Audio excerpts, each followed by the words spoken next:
Link से बाहर है ना, ठीक, नहीं तो वो स्पीड नहीं टान पाएगा।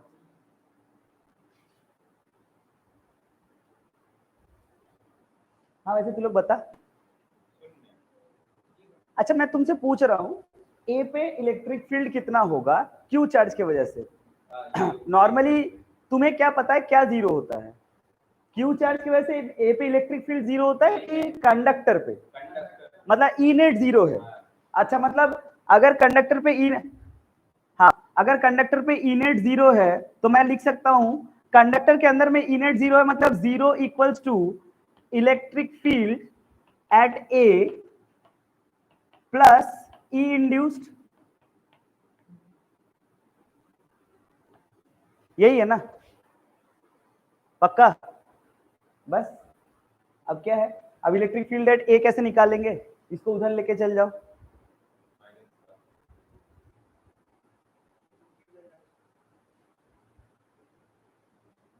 मतलब अगर मैं रुक जा, ई इंड्यूस्ड निकाल लूं, देखो तुम ई इंड्यूस्ड निकाल सकते हो minus of electric field at A. अच्छा अब देख तू इलेक्ट्रिक फील्ड एट ए तो लिखा निकाल ही सकता है ना, कितना? यहाँ पे आर कितना हो जाएगा?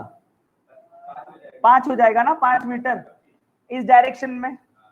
हाँ तो लिखा क्या जाएगा? के क्यू बाई 25। अगर उसका मैग ये तो ये क्या निकला, ई इंड्यूस्ड या इलेक्ट्रिक फील्ड एट ए? भाई ई इंड्यूस्ड निकाले हम, है ना? तो इलेक्ट्रिक फील्ड एट ए क्या निकलेगा? बस खाली माइनस तो हट जाएगा। सबको समझ आया क्या?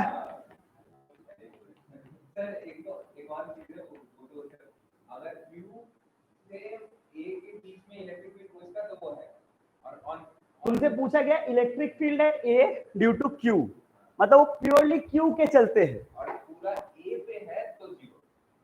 Due to what? नहीं, inside the conductor. Electric field inside the conductor मतलब क्या पूछ रहा है, ई नेट की ई ए? हाँ तो वो जीरो है। अगर ई ए के चलते पूछ रहा है तो के क्यू बाई 25। अगर ई इंड्यूस पूछ रहा है तो अरे माइनस के क्यू बाई 25। अरे ध्यान रखो ई इंड्यूस हम लोग निकाल नहीं सकते, वो हम लोग को ई ए के भरोसे रहना पड़ता है, खाली प्लस और माइनस चेंज।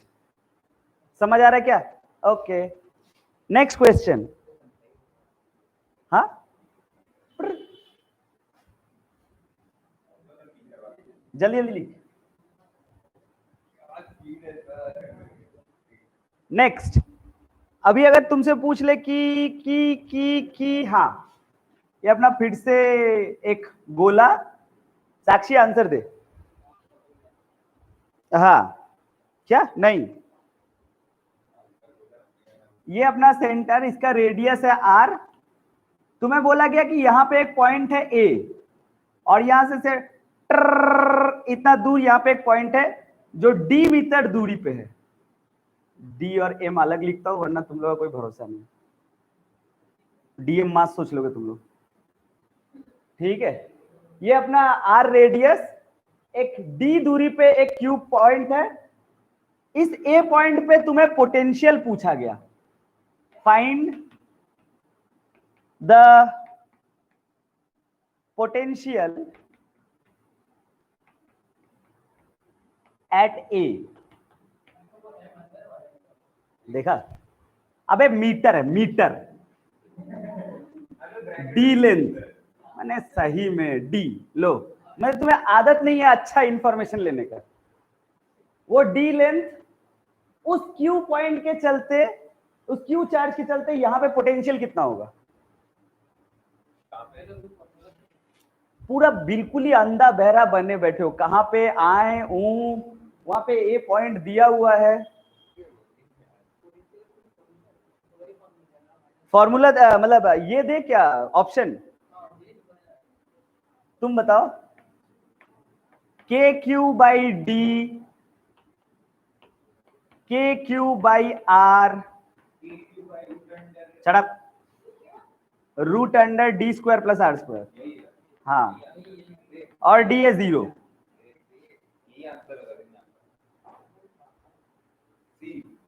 कितने लोगों को लगता है ए बी सी?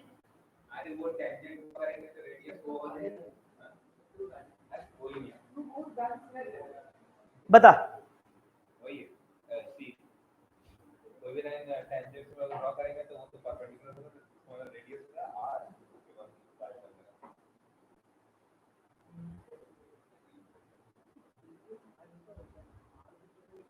क्या लग रहा है आंसर क्या होगा? बोलो, आंसर देना पड़ेगा। सी होगा।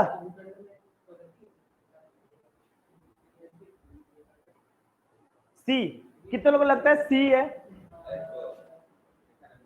अच्छा, अमान को लगता है सी है। 1 2 3 4, हाँ बोल। सी। ये पोटेंशियल कैसा क्वांटिटी है? स्केलर की वेक्टर? तो तुम लोग सी क्यों बोल रहे हो? इस पॉइंट पे अगर तुम्हें पोटेंशियल निकालना हो तो हम लोग डायरेक्ट कभी नहीं निकाल सकते। इस पॉइंट पे अगर तुम्हें पोटेंशियल निकालना तो डायरेक्ट। अच्छा एक बात बता, तो मैं बोला कि ये सेंटर है, सुनना बढ़िया से, ये सेंटर को सी माना। अच्छा, ए पे पोटेंशियल और सी पे पोटेंशियल एक बात की अलग अलग। ए पे पोटेंशियल और सी पे पोटेंशियल एक बात की अलग अलग, एक ही बात है। Inside the conductor equipotential region होता है ना, नहीं बताए थे? Inside the conductor equipotential region होता है ना, मतलब ये कंडक्टर के अंदर में किधर भी पोटेंशियल निकालो सब सेम है। मतलब अगर तुम्हें ए निकालना है तो तुम सी निकाल लो ना, तो वही ए का पोटेंशियल है। और सी पे तो यू निकलेगा के क्यू बाई डी।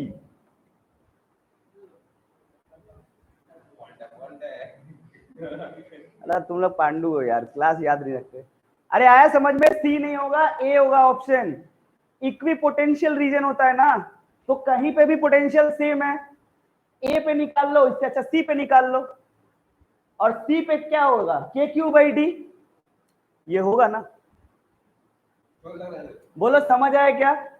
मिस्टेक मत करना, इलेक्ट्रिक फील्ड वेक्टर क्वांटिटी होता है, उसी के चलते हम लोग ये वाला लेंथ लेते हैं। आपको समझना है, ये वाला लेंथ नहीं लेना है पोटेंशियल में, स्केलर क्वांटिटी है वो। तो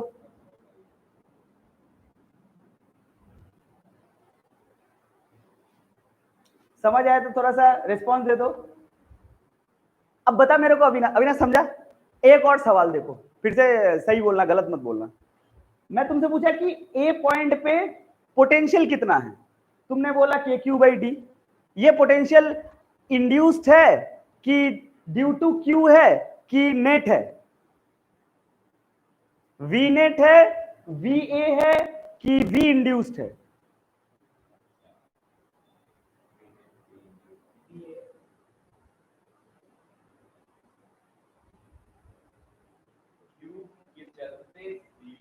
गलत बात है, ये वी नेट है। कैसे? मैंने बोला सी पे निकाल ले। जब सी पे निकालते हैं तो जो पोटेंशियल निकला है, ये पोटेंशियल में वी इंड्यूस्ड नहीं है, ऐसा बोला। मैंने सिंपली बोला के क्यू बाई इसके चलते। तो यहां पे तो चार्जेस अरेंज्ड होंगे ना, तो आपने जो निकाला वो क्या निकाला? इसके चलते भी और इसके चलते भी निकाला। अच्छा एक बात बताना, तो ये जो इंड्यूस चार्जेस है ना, इंड्यूस चार्जेस के चलते पोटेंशियल कितना है? इंड्यूस चार्जेस के चलते पोटेंशियल 0 है, क्योंकि एक तो इक्वी पोटेंशियल है, एक तो इक्वी पोटेंशियल है ना। नहीं, एक minute, I am sorry sir, ये गलत बोल दिया। अंदर में इलेक्ट्रिक फील्ड 0 है ना, अंदर में इलेक्ट्रिक फील्ड 0 है, मतलब पोटेंशियल कांस्टेंट है। ये जब बात बोल रहे हैं ना हम पोटेंशियल कांस्टेंट है, ये कौन सा बात बोल रहे हैं? वी इंड्यूस्ड की वी नेट? वी नेट वाला बात बोल रहे हैं, सही बात है। अब मेरा सवाल ये है कि वी इंड्यूस्ड इसमें होगा कि नहीं होगा? वी इंड्यूस्ड इसमें होगा कि नहीं होगा? नहीं, 0 नहीं होगा। सुनो, वी इंड्यूस्ड 0 नहीं होगा। पहले बता, इतना सा पिक्चर क्लियर है कि ये जो मैंने कोई सुनो, कंफ्यूज नहीं होना, ये जो निकाला ये वी नेट निकाला, इस बात पे क्लैरिटी है क्या? नहीं, मैं पूछ रहा हूं क्यों? क्योंकि वी नेट कांस्टेंट है, और जब हम बात बोल रहे हैं कि वी नेट कांस्टेंट है मतलब इलेक्ट्रिक फील्ड 0 है। अच्छा पता है, कंडक्टर के अंदर में इलेक्ट्रिक फील्ड जब 0 बोलते हैं तो वो कौन सा इलेक्ट्रिक फील्ड होता है? देख यहीं से, देखो यहीं से निकल आएगा। कंडक्टर में जब इलेक्ट्रिक फील्ड जीरो बोलते हैं तो कौन सा इलेक्ट्रिक फील्ड होता है? ई इंड्यूस की ई एट ए की ई नेट? अभी अगर ई नेट जीरो है, ये बात तुम लोग को याद है ना, अगर ई नेट जीरो है तो इसी को लिख सकते हैं ना minus DV by D r. अरे याद है, यहां पे भी तो डीवी नेट लिखेगा ना, तो यहां पे तो वी नेट कांस्टेंट हुआ ना, प्रूव्ड है। तो ये तो अगर इलेक्ट्रिक फील्ड जीरो है तो इलेक्ट्रिक फील्ड को लिख सकते हैं minus DV by D r. इसको इंटीग्रेट करेंगे तो वी नेट कांस्टेंट है। अगर वी नेट कांस्टेंट है, सुनना बढ़िया से, वी नेट कांस्टेंट है मतलब यहां पे सब कांस्टेंट है। अब मैं तेरे को ये बोल रहा हूं कि क्या हम लोग ये भी कॉमन सेंस से समझ सकते हैं, ये जो वी नेट होता है ये होता है v due to q plus v induced. क्या बोलते हो? इतना में कोई डाउट है क्या? देखो अब पूरा क्लियरिटी आ जाएगा। पहले बता, वी नेट कांस्टेंट है या वी इंड्यूस कांस्टेंट है? वी नेट, क्योंकि ई नेट जीरो है तो वी नेट कांस्टेंट है। क्लैरिटी? अब इस स्टेटमेंट पे क्लैरिटी है? हाँ, क्योंकि वी नेट मतलब क्या होगा, वो वी ड्यू टू क्यू हो जाएगा और प्लस वी इंड्यूस हो जाएगा। अब अपना लॉजिक ये था कि वी इंड्यूस जीरो है, लेकिन नहीं, वी इंड्यूस जीरो नहीं है। कैसे? वी नेट कितना निकला? क्या के क्यू बाई डी निकला, माइनस वी एट क्यू क्या निकलेगा? ये निकलेगा, देख, k Q by root under D square plus are square. क्या बोलते हैं? जब ये निकालेगा ना तब प्योरली भूल जा कि कोई कंडक्टर वंडक्टर कुछ था, एकदम इलेक्ट्रोस्टैटिक्स 1 में पहुंच जा कि वहां पे क्यू, वहां पे एक पॉइंट। अब बोल, के क्यू बाई आर ही लिखता है ना, और आर ही तो यही है ना, यही तो हुआ अपना वी इंड्यूस्ड। बोलो क्लियर है? ये टोटल वी इंड्यूस्ड है, ये वी नेट है, ये वी ड्यू टू क्यू है। समझ आया? पक्का? हमको नहीं लगता इसके बाद और दिक्कत होगा, ये तो पूरा क्लैरिटी से लिख दिया। अरे सबको समझ आया क्या? ये अपना वी नेट है, ये अपना वी ड्यू टू क्यू है, और ये पूरा वी इंड्यूस्ड है।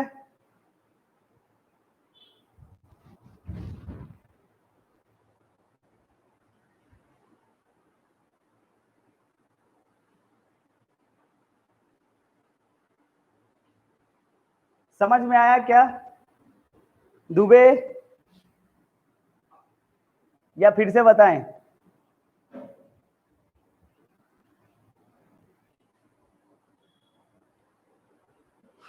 यार कोई दिक्कत मत रखना, हाँ ये सब बेसिक्स है, इसके आगे अगर इसको मन में पाल लोगे तो फिर दिक्कत हो जाएगा। ए तू लोग समझा क्या?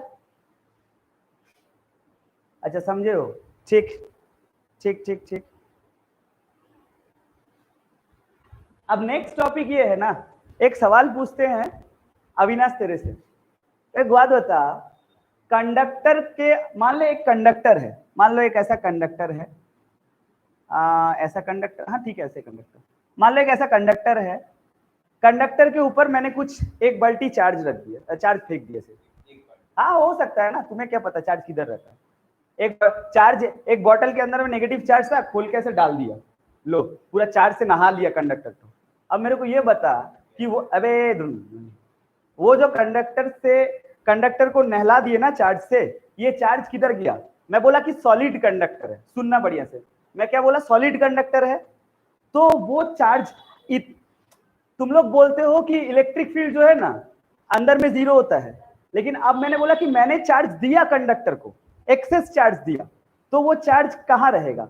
सरफेस बाउंड्री पे रहेगा या अंदर भी जा सकता है? सरफेस बाउंड्री पे रहेगा या अंदर भी जा सकता है? क्योंकि इस बार चार्ज मैंने डाला है। अबे इतना देर जिस भरोसे से तुम लोग इलेक्ट्रिक फील्ड को जीरो बोल रहे थे ना, वो उसी का वैलेंस इलेक्ट्रॉन इधर उधर अरेंज हो जा रहा था।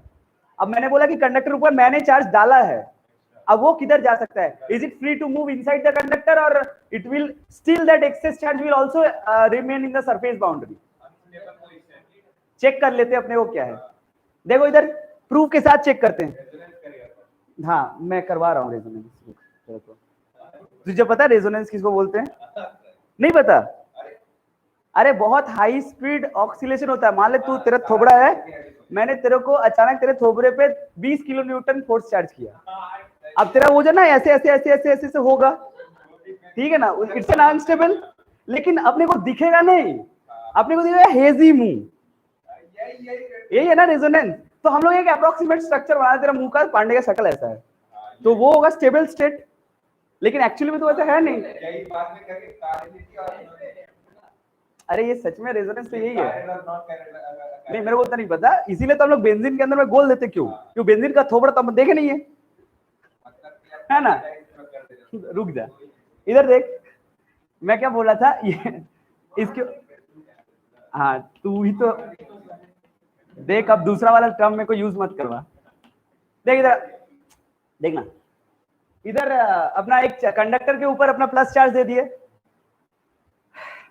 एकदम अंदर अंदर अंदर अंदर नहीं, बहुत ज्यादा अंदर हो गया, एकदम पढ़ने अंदर अंदर अंदर अंदर में ना एक ऐसा गॉसियन सरफेस मान लो। तुम लोग को पता है गॉसियन सरफेस को बोलते हैं? अरे हाँ यार, वो जो वॉल्यूम के हिसाब से, अरे नहीं यार, हम तो ऐसी पांडे का ले रहे थे। इधर देख, मेरे को खुद आता नहीं है केमिस्ट्री, हम दूसरा को क्या पढ़ा है, नहीं हो चिपू बोला। ऐसे सुन ले, मैं क्या बोल रहा हूँ कि अंदर में एक सरफेस बाउंड्री मान ले, वो गॉसियन सरफेस जिसको बोलते हैं, याद है ना तुम लोगों को? वो क्यूब मान लेते थे, स्फीयर मान लेते थे। एक मिनट, गॉसियन सरफेस मतलब क्यूब या स्फीयर या क्लोज सरफेस, याद है ना? जैसे बोला कि अंदर में एक क्लोज सरफेस मान लो। अब अगर मैं इस क्लोज सरफेस के ऊपर, ध्यान से मेरा एरो को देखना दुबे, क्लोज सरफेस के ऊपर मैं गॉस लॉ लगाऊं तो मुझे क्या दिखता है? यही ना, ई डॉट डी ए। अच्छा, डॉट मारने की जरूरत है क्या? क्योंकि मैंने अपना स्फीयर लिया हुआ है, तो मतलब ई डी ए ले सकता हूं ना। इक्वल्स टू यहां क्या लिखेंगे? Q in by epsilon naught. अब मेरे को बात बता, कंडक्टर के अंदर में इलेक्ट्रिक फील्ड होता है क्या? नहीं होता है ना, पक्का? तो इसे क्या लिखा जाना चाहिए? इसे लिखना चाहिए ई इंटू अपना 4 pi R square, small are लिखा, ध्यान देना, क्योंकि उसके अंदर में लिया हूं, कैपिटल आर तो कंडक्टर का होगा, इक्वल्स टू अपना Q in upon epsilon not. Electric field कितना है अंदर में? 0, मतलब क्यू इन कितना हो जाएगा? हाँ, तो इसका मतलब ही तो है कि इनसाइड में कोई चार्ज नहीं है। अगर अंदर में नेट इलेक्ट्रिक फील्ड 0 है, मतलब ही तो चार्ज नहीं है ना कंडक्टर पे। मतलब सारे सारे चार्ज जो मैंने बोतल खोल के डाला गए किधर? सरफेस बाउंड्री पे। समझ आया क्या सबको? इसको लिख ले छोटा सा।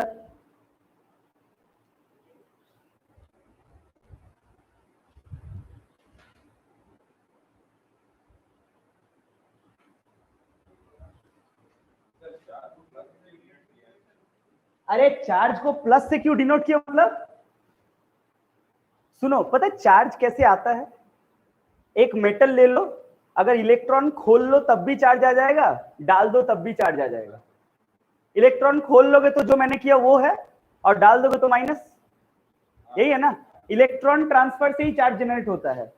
नेक्स्ट टॉपिक, साक्षी, अच्छा याद दिलाई तेरा। अरे साक्षी एक बात बता, मान ली ये कंडक्टर है, कैविटी याद है तुम लोगों को? सपोज इसके अंदर मैंने कैविटी डाल दिया, नहीं रुक जा, पहले तो तुम्हें पिछले वाले प्रूफ से तुम्हें यह समझ आया कि चार्जेस कहां रहते हैं? सरफेस बाउंड्रीज पे। अब मैंने यहाँ पे एक अंदर में कैविटी डाल दिया, अब चार्जेस कहां रहेंगे? अब भी एक्सटर्नल सरफेस बाउंड्री पे कि इसके सरफेस बाउंड्री पे भी कुछ आ जाएंगे? क्योंकि चार्ज का रहना है सरफेस बाउंड्री पे, ऐसा बोलो। अरे क्या यहां पे भी कुछ कुछ आ जाएंगे क्या?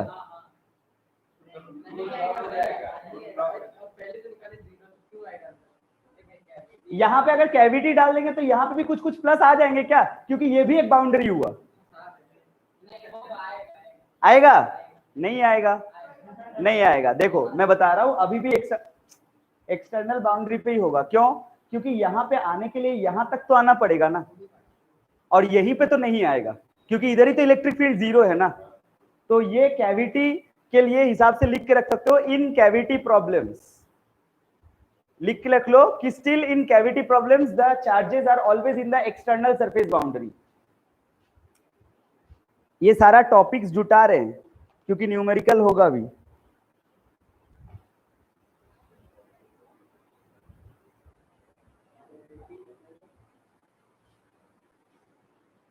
कैविटी प्रॉब्लम्स के हिसाब से।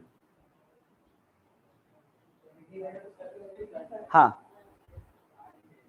अब मान ले प्रतीक इस तरह का ना कोई सरफेस है, ऐसे सुनना बढ़िया से, ये सब थियोरेटिकल टॉपिक्स बता रहे, थोड़ा थोड़ा ये सब आ जाता है कभी असर्शन रीजनिंग में। मैं बोला कि इस तरह का इरेगुलर सरफेस है, इतना देर सोचो मैंने एक अच्छा सा स्फीयर ले रहा था फुटबॉल टाइप्स, तो वो एक फुटबॉल टाइप्स अगर ले लेंगे तो उसमें अगर मैं बॉटल खोल के चार्जेस डाल दूंगा तो वो चार्जेस क्या यूनिफॉर्मली डिस्ट्रीब्यूटेड होंगे या कहीं कहीं कहीं पैचेस रहेंगे नॉन यूनिफॉर्म का? नहीं, यूनिफॉर्मली। अरे क्योंकि charges are free to move. तुमको कैसे सोचना है, एकदम मस्त एक स्टील बॉल सोच लो, उसके ऊपर इलेक्ट्रॉन्स डाल दो तो वो तो अपना मतलब एकदम फैल जाएगा ना, यूनिफॉर्मली डिस्ट्रीब्यूट हो जाएगा। वो यूनिफॉर्मली डिस्ट्रीब्यूट इसलिए हो रहा है क्योंकि तुम्हारा चार्ज मतलब जो सरफेस है ना, सरफेस का एरिया जो है यूनिफॉर्म है। लेकिन क्या ये यूनिफॉर्म है? एक मिनट रुक प्लीज। अगर मान ले, पढ़ाने दे, मान ले कि ये नॉन यूनिफॉर्म सरफेस है, इसमें अगर मैं क्यू चार्ज रख दूं, टोटल क्यू चार्ज दे दिया, तो वो अरेंजमेंट कैसा होता पता है? ऐसे।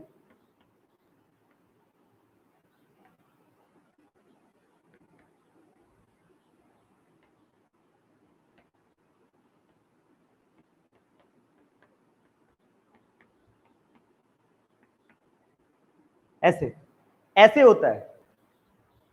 अराउंड द कॉर्नर्स चार्जेस ज्यादा एक्यूमुलेट होते हैं, ये प्रॉपर्टी है, ये कंडक्टर मटेरियल का प्रॉपर्टी होता है। अब समझो। हाँ, अटक जाता है नहीं, एक्चुअली क्या होता है ना, द चार्जेस और you can say that the sigma, sigma मतलब स्टीफन कांस्टेंट। अरे सिग्मा मतलब वो जो होता है ना, क्यू चार्ज ले लो, सिग्मा कूलम पर मीटर स्क्वायर। मैं बस तुमसे ये पूछ रहा हूं कि अगर कंडक्टर में क्यू चार्ज फेंक दिया तो चार्ज डेंसिटी को कैसे एक्सप्रेस करोगे? सिग्मा की रो चार्ज डेंसिटी मतलब सिग्मा कूलम पर मीटर स्क्वायर लिखना है या रो कूलम पर मीटर क्यूब लिखना है? सिग्मा, क्योंकि चार्जेस तो अंदर जाते नहीं है तो वॉल्यूम को कैलकुलेट करेंगे नहीं, क्योंकि चार्जेस तो सिर्फ सरफेस बाउंड्री पे होते हैं। ये वो सिग्मा है। Now this sigma is proportional to 1 by radius, radius of curvature. अब मान लीजिए रेडियस ऑफ कर्वेचर मतलब यहां पे देख, यहां पे रेडियस अगर इतना सा क्रॉस सेक्शन माने तो ये रेडियस बहुत बड़ा है कि बहुत छोटा? देखना, यहां से एक छोटा सा सर्कल अज्यूम करेंगे ना तो ये सर्कल बहुत छोटा आएगा, तो ये रेडियस छोटा है इसलिए चार्ज एक्यूमुलेशन ज्यादा है। यहां देखो, ये बहुत बड़ा एक सर्कल अगर फ्रेम एज्यूम करे तो, है ना, तो इसलिए यहां पे चार्ज डेंसिटी कैसा होगा? कम, इसलिए ये कम है। समझ आ रहा है क्या सबको? Now this is very important, the charge accumulation is inversely proportional to the radius of curvature.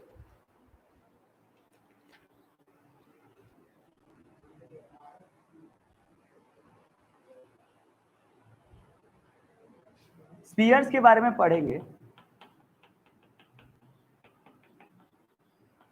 Sphere जो होते हैं ना, वो बेसिकली 4 टाइप के होते हैं पांडे। एक होता है, हाँ बोल, नहीं वो 3 टाइप का मटेरियल लिखे थे ना। एक होता है हॉलो कंडक्टिंग,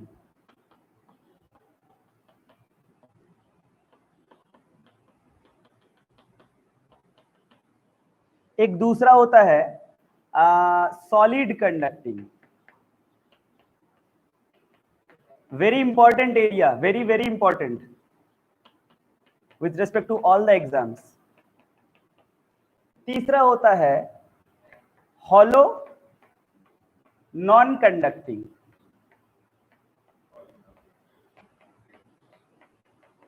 वाह पांडे।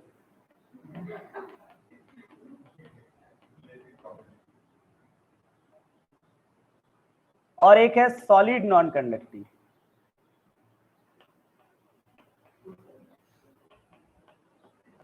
हाँ उसी का निकलेगा जेई एडवांस।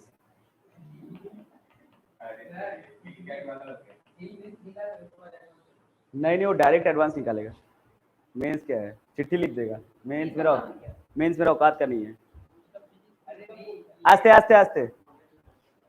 खैर स्फीयर्स 4 टाइप के होते हैं, सुनना बढ़िया से। ये पूरा का पूरा सेक्शन ना एकदम जैसे रटा होना चाहिए, राइट। ये बहुत बहुत ही ज्यादा इंपॉर्टेंट है।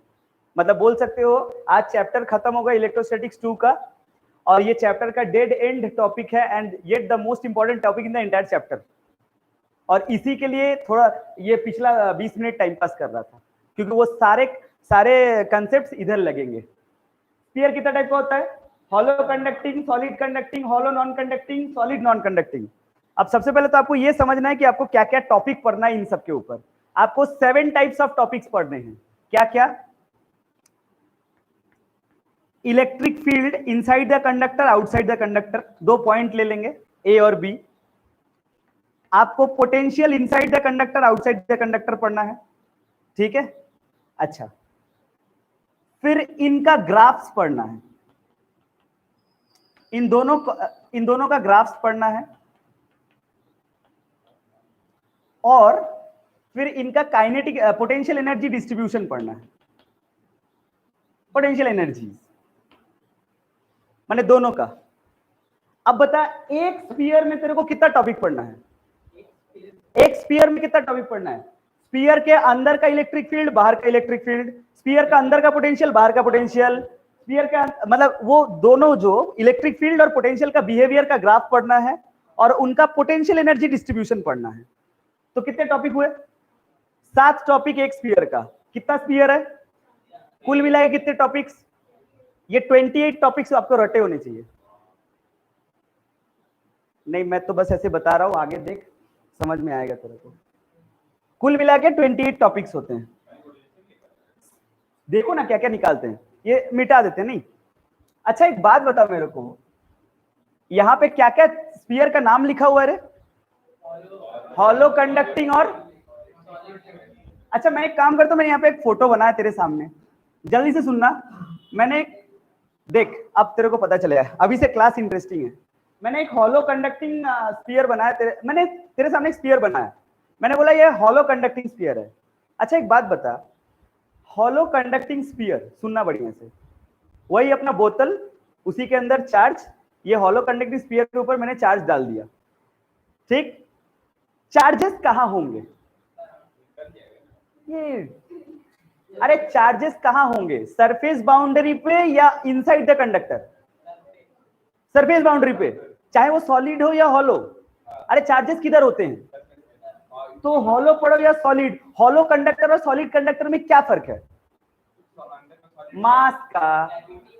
मास का फर्क है, वो एक्स्ट्रा जो मास है उसका फर्क है। अब बता मेरे को, चार्ज डिस्ट्रीब्यूशन क्या मास के ऊपर डिपेंड करता है? तो तुम इलेक्ट्रिक फील्ड, पोटेंशियल और ये जो ग्राफ वाफ पढ़ोगे, ये किसके बेसिस पे? चार्ज की मास। हाँ तो तुम्हें मास का क्या काम? मतलब हॉलो कंडक्टर और सॉलिड कंडक्टर जो मतलब कंडक्टिंग है, दोनों सेम है, माने दोनों का साथ साथ चौथा टॉपिक तो सेम है। नहीं वो भी सेम होगा ना। अभी सुन एक और बात, तीसरा टॉपिक क्या था?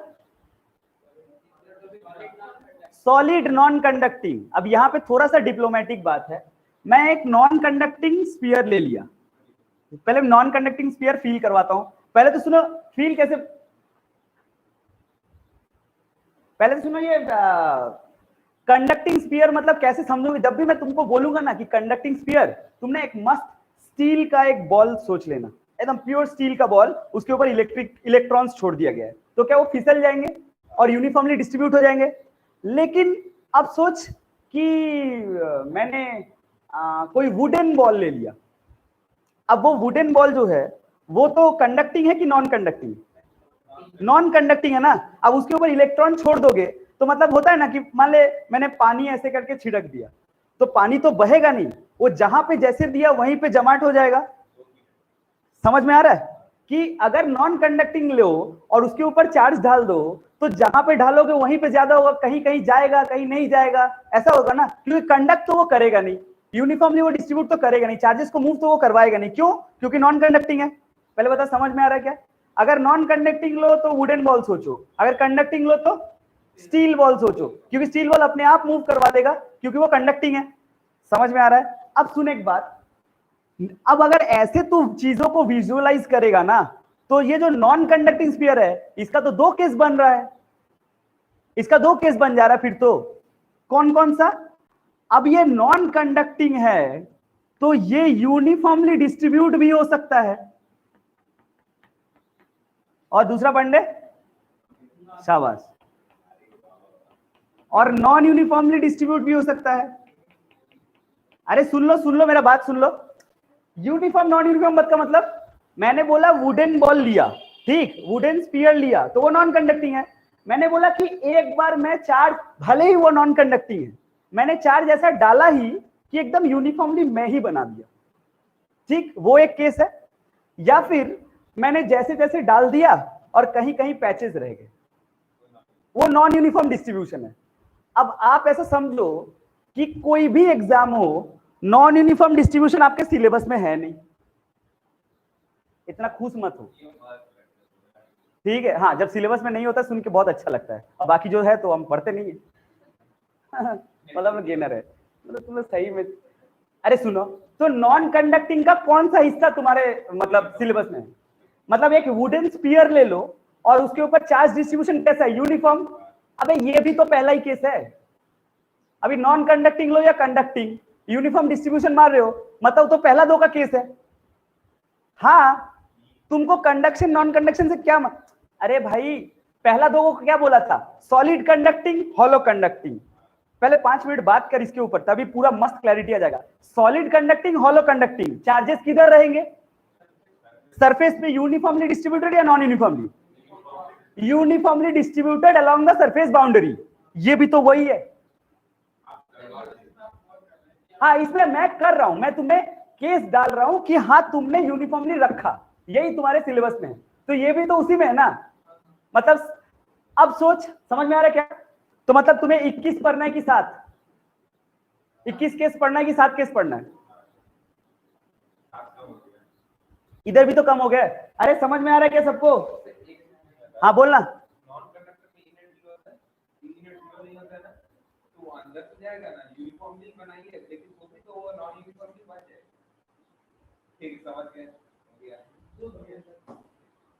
ऐसा भी तो हो सकता है वो बिना अरेंज किए ही समहाउ उसका इनेट 0 हो।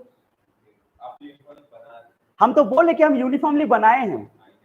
अरे समझ आ रहा है क्या सबको? केसेस कैसे डिस्कस करें ये इंपॉर्टेंट है, क्योंकि आपको याद भी रखना है, इतना सारा केस मामूली बात नहीं है।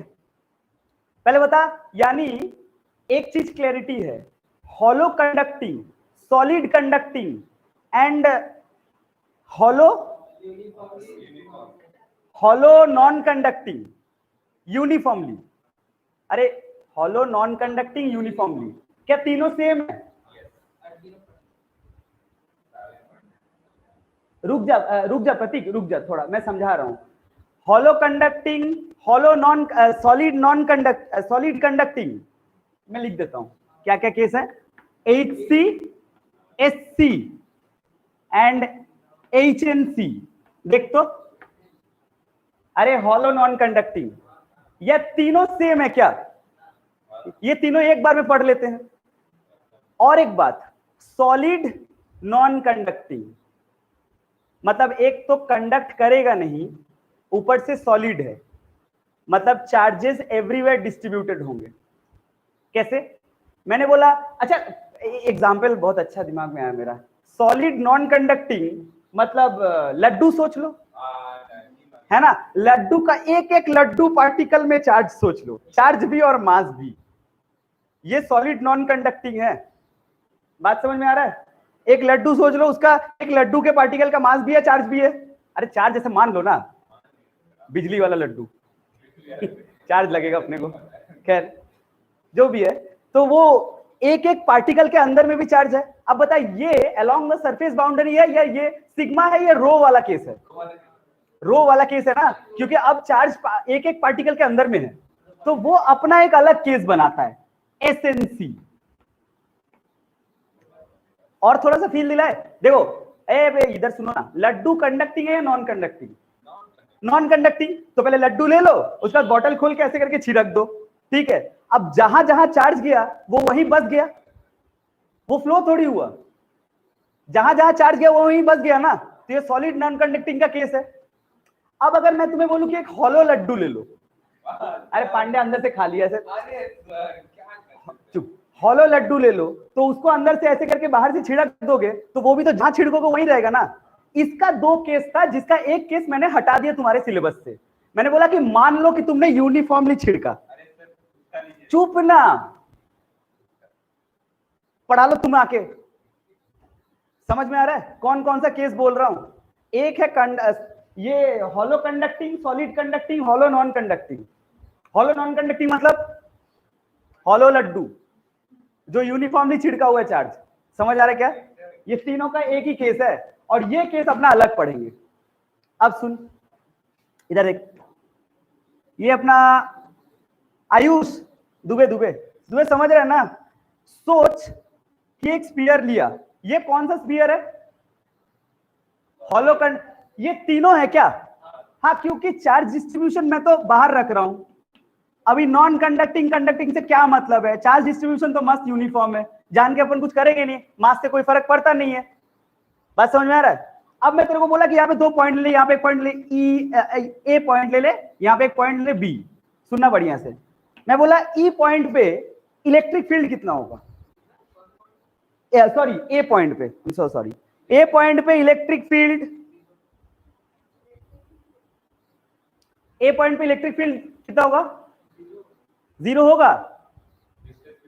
नहीं, मैं वो नहीं पूछा, मैं बोल रहा हूं कि ए पॉइंट पे इलेक्ट्रिक फील्ड 0 होगा, प्रूव कर सकते हो क्या? हाँ, गॉस लॉ लगा के यहाँ पे लैमिना बना के, है ना, वही अपना क्लोज बाउंड्री बना के यहाँ पे लिख सकते हैं ई डॉट डी ए। सुनना, यहाँ पे एक बहुत ही अच्छा क्वेश्चन बनता है एंट्रेंस का, बहुत ही अच्छा क्वेश्चन बनता है। देख तुझे, तू लोग प्योरली कन्विंस्ड हो जाएगा। E dot D A equal to Q in upon epsilon naught. तो यहाँ पे ई डी ए, अच्छा यहाँ डॉट लिखने का जरूरत है कि नहीं है? नहीं है, तो इसे डायरेक्ट लिख सकते हैं E into 4 pi R square equal to Q in by epsilon naught. ये ई कितना है? तो क्यू इन कितना हो जाएगा? तो अगर क्यू इन 0 है तो क्या ई भी 0? बहुत ही रॉन्ग लॉजिक। तुम्हें पूछा ही तो था कि ए पे इलेक्ट्रिक फील्ड कितना है, उसी को 0 मान लिए। तुम्हें तो पूछा था ना ए पे इलेक्ट्रिक फील्ड कितना है, मतलब जो पूछता है उसे प्रूव करते हैं, उसी को 0 मान लिए। नहीं नहीं, इसको प्रूफ ऐसे ही जाएगा, बहुत बारीकी वाला चेंज है। स्टेटमेंट 1 स्टेटमेंट 2 में AIEEE में आया था। आपको एकदम सेम रीजन से जाना है, आपको यहां लिखना है E into 4 pi R square, ठीक, और यहां पे लिखना है 0 अपॉन एप्सिलॉन नॉट। क्यों? क्योंकि ए कहां है? इनसाइड द कंडक्टर, और चार्जेस कहां होता है? आउटसाइड बाउंड्री पे, यानी ये क्यू इन तो 0 हुआ ना, अब यहां से आया E 0। ये करेक्ट लॉजिक है। समझ में आ रहा है क्या? ये स्टेटमेंट 2 था। समझ में आ रहा है? दोनों स्टेटमेंट में कौन सा सही कौन सा गलत पूछा जा रहा है।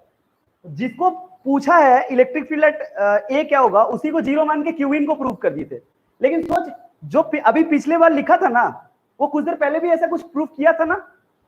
जानते वो क्या प्रूव किया था? नहीं, मैं बताता हूं वो क्या प्रूव किया था। मैंने कुछ देर पहले तुमसे पूछा था कि बताओ कंडक्टर के अंदर में इलेक्ट्रिक फील्ड कितना होता है। अगर सवाल ये है कि कंडक्टर के अंदर में इलेक्ट्रिक फील्ड कितना होता है, सॉरी एक मिनट, मैं थोड़ा सा गलत बोल गई। हाँ हाँ हाँ हाँ हाँ, सॉरी, ये पूछा था कि चार्जेस कहां पे रहते हैं, कंडक्टर में चार्जेस कहां पे रहते हैं, तो वो तो सरफेस बाउंड्री पे। चार्जेस जो सरफेस बाउंड्री पे रहते हैं, ये प्रूव करने के लिए आपको इलेक्ट्रिक फील्ड 0 लेना पड़ेगा, क्योंकि आपको चार्जेस जो बाहर रहते हैं वो जो प्रूव करना है, तब तो इलेक्ट्रिक फील्ड को 0 लेंगे ना, क्योंकि चार्जेस बाहर दिखाने हैं। अब आपको पूछा कि अंदर में इलेक्ट्रिक फील्ड 0 है कि नहीं, वो बताओ, तब तो चार्जेस बाहर लेने पड़ेंगे ना, तो इलेक्ट्रिक फील्ड 0 बता पाएंगे। समझ आ रहा है क्या? हाँ वापस दो सवाल।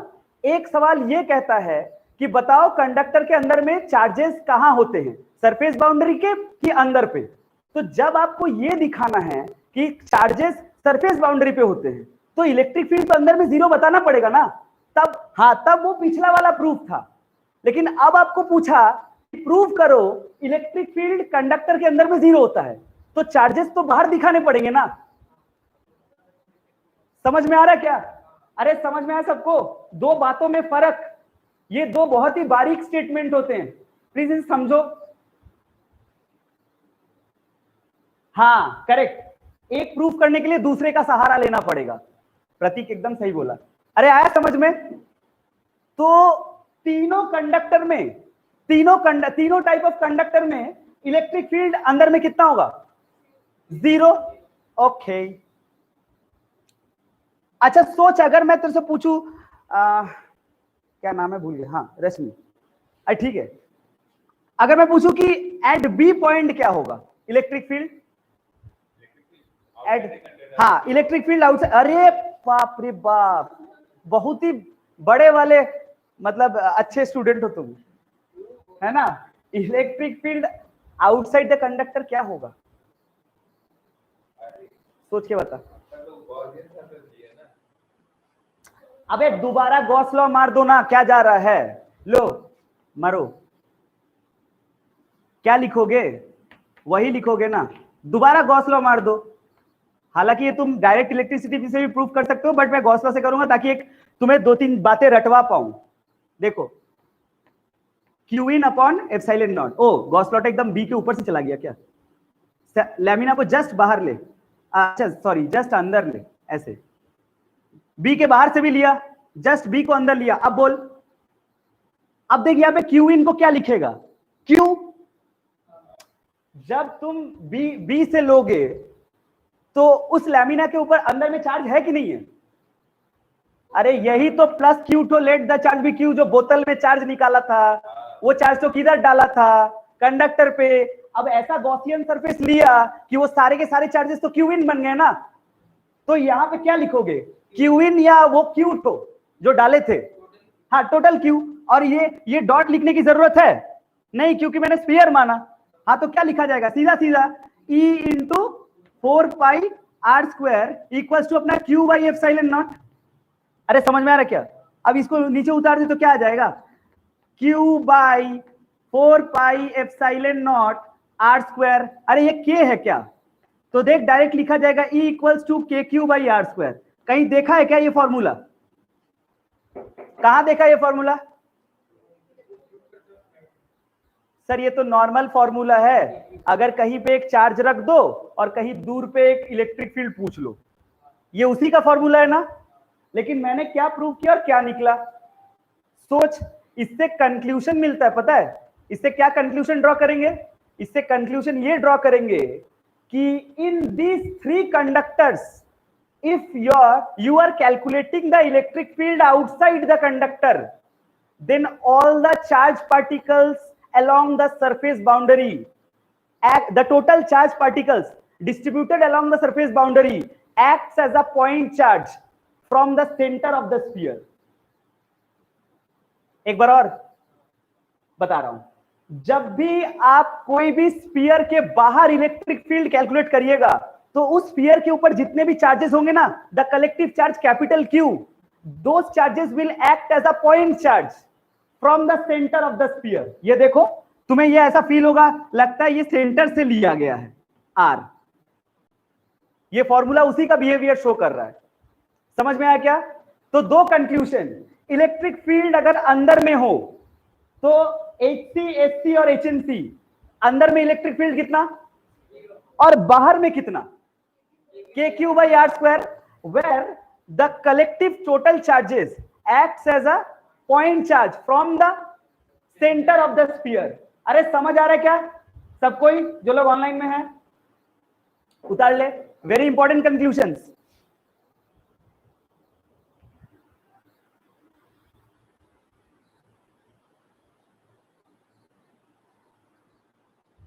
समझ आ रहा है क्या?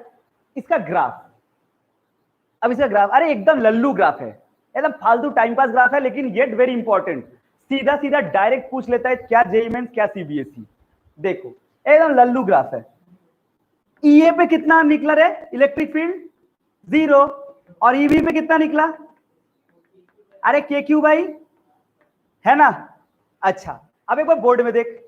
मैं तेरे को बोला कि प्रतीक, मैं तेरे को बोला कि electric field E versus R graph बनाने। बढ़िया सुनना। अच्छा electric field inside the conductor, ए देख मान ले यहां पे सेंटर पे भी कितना होगा? आगे बढ़ रहे हैं, क्या अभी भी 0? क्या अभी भी 0?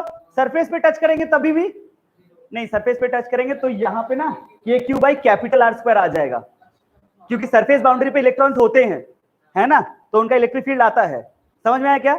जस्ट आर के थोड़ा अंदर में भी क्या 0, और आर से बाहर चले जाएंगे तो ऐसा। अच्छा एक बात बता, इस फॉर्मूला को ध्यान से देख और बता इलेक्ट्रिक फील्ड और आर का क्या हाइपरबोलिक रिलेशन है? I mean to say that E is proportional to 1 by r square.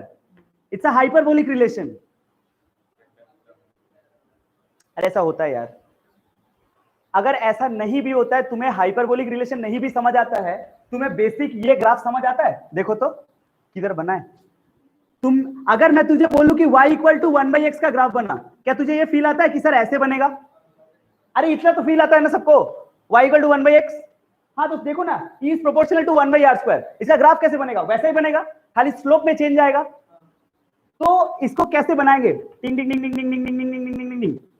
अच्छा जब ये पॉइंट कौन सा है पता है? ये पॉइंट है r equals to r point है।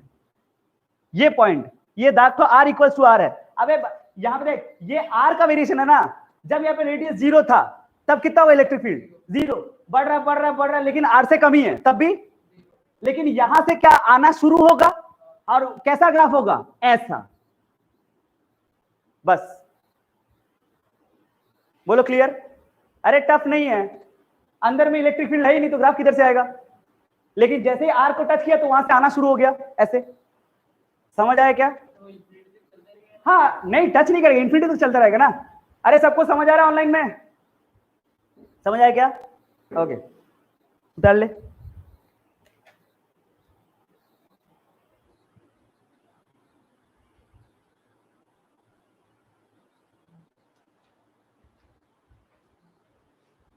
बोला तो आज का क्लास बहुत इंपॉर्टेंट है यार। आज का क्लास एकदम एकदम मिस नहीं कर सकता आज का क्लास। ओके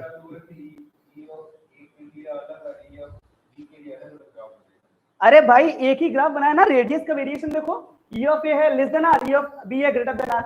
ओके नेक्स्ट आगे बढ़ते हैं। मिटा दे क्या? ओके मिटा दे रहे। अच्छा मेरे को ये बात बताओ दुबे, मेरे को ये बात बता। अच्छा अब मेरे को ना पोटेंशियल का डिस्कशन करना है। बता पोटेंशियल एट ए, यार बोलना पड़ेगा। Potential at A, potential at A 0 होगा कि नहीं होगा? क्यों, तुम्हें कैसे पता? अरे स्केलर है बोल के 0 नहीं होगा? अरे इक्विपोटेंशियल सरफेस, सेंटर पे निकालो, अंदर में किधर भी निकालो, सब कांस्टेंट है या वेरिएबल? सब जगह कांस्टेंट है। लेकिन जैसे स्फीयर से बाहर निकला नहीं, हाँ मतलब वेरिएबल ऑफ कोर्स। ये देखो, अगर तुम यहां पे मान लो यहां पे तू पोटेंशियल निकालना चाहता है, यहां पे बी पॉइंट में पोटेंशियल निकालना चाहेगा तो जानता क्या होगा? पहले बता इसके अंदर में बॉटल खोल के चार्ज कितना डाला था? Capital Q. जैसे तुम स्फीयर से बाहर निकल गए, क्या all the charges will act as a point charge outside the sphere and it will act from the centre. तो सीधा यहां पे अगर सारे चार्ज को क्यू कैपिटल बोल दोगे तो ये तो चुपचाप बी पे पोटेंशियल लिख दोगे के क्यू बाई आर। कितना मुश्किल है ये, है ना? यही लिखोगे। माइनस तो अलग जगह पे चलेगा। नहीं नहीं माइनस नहीं लिखेंगे ना, क्योंकि मैग्नीट्यूड की बात कर रहे हैं, ठीक है ना? अरे समझ में आ रहा है क्या? स्फीयर के अंदर है, देख देख देख देख, एट पॉइंट ए, तुम लोग ऐसे ही समझते हो। अंदर स्फीयर के अंदर में इलेक्ट्रिक फील्ड कितना है? अरे इलेक्ट्रिक फील्ड कितना है? 10 बार लिखने से तुम्हें खुश हो जाता है। ले minus DV by D R. हाँ तो V इक्वल्स टू कॉन्स्टेंट अगर v कांस्टेंट है तो क्या vc, सेंटर को अगर मैं c नाम दूं दुबे और इसी के अंदर में कहीं पे एक पॉइंट था उसको a नाम दूं, क्या vc क्या va क्या सब कांस्टेंट? तो मतलब सेंटर के अंदर पे कहीं पे भी पोटेंशियल कैसा होगा? कांस्टेंट कि जीरो? अब जैसे मैंने स्फीयर से बाहर निकल गया तो क्या आउटसाइड द स्फीयर वो सारे चार्जेस क्या पॉइंट चार्ज की तरह बिहेव करेंगे फ्रॉम द सेंटर? तो मतलब सोचो कि स्फीयर था ही नहीं कभी, तब कैसा फोटो था? ऐसा। अगर एक क्यू पॉइंट आर दूरी पे तुम्हें यहां पे पोटेंशियल मांग रहा हूं, क्या लिखोगे? यही लिखोगे ना, के क्यू बाई। हाँ तो यही है, कहीं पे भी के क्यू बाई आर है, स्फीयर के बाहर होना चाहिए, और स्फीयर के अंदर हो गया तो कैसा हो जाएगा? कांस्टेंट। क्यों? क्योंकि उसका रीजन क्या है? या तो ये बोल दो या तो इक्विपोटेंशियल सरफेस बोलो। बुझे बात चीज? अरे सबको समझ आ रहा है क्या ऑनलाइन में? अब सोच इसका ग्राफ कैसे बनेगा, महालल्लू ग्राफ है इसका। अबे तुम लोग बना सकते हो यार इसका ग्राफ, कोई खास बात है ही नहीं। ये अपना V वर्सेस R ग्राफ बोलो। यहां पे ये कौन सा जगह है? हाँ, R इक्वल्स टू R। अच्छा, जब तक R लेस देन R था, पोटेंशियल कैसा था? कांस्टेंट। यही होगा ना, स्ट्रेट लाइन, कांस्टेंट पोटेंशियल। अच्छा अभी इसको देखो जरा, VB, ये V और R का कैसा रिलेशन है? Proportional to 1/R। क्या फिर से वो ऐसा? खत्म। यही तो है, अंदर में कांस्टेंट। ऐसा ग्राफ देखा होगा तू लोग, ऐसा देखा होगा, यही एक्सप्लेनेशन है। यहां से यहां तक कांस्टेंट है, फिर ऐसे मुड़ जाएगा। एग्जैक्टली, এখানে কোনো ব্রেকিং পয়েন্ট নেই, ডিফারেন্সিয়েবল হবে না এই জায়গাতে, কিন্তু কন্টিনিউয়াস কেন হবে বলতো? আচ্ছা গ্রাফটাকে ছেড়ে দে, ওইখানে দেখ এমন কোন জায়গা আছে যেখানে পোটেনশিয়াল জিরো? না। সেন্টারে কত পোটেনশিয়াল আছে? কিছু পোটেনশিয়াল আছে সেন্টারে, पोटेंशियल कांस्टेंट, फिर पोटेंशियल वेरी कर गया, पर था तो हर जगह जीरो था। अगर जीरो होता तो मैथमेटिक्स का लैंग्वेज पे यहां पे एक ब्रेकेज पॉइंट आ जाता, वो ऐसे गोल करके यहां लिख देते। ये तो मैथमेटिक्स वाली बात हो गई ना, ये ऐसा कुछ तो है नहीं, एकदम कंटिन्यूअस कर्व है। समझ आया क्या?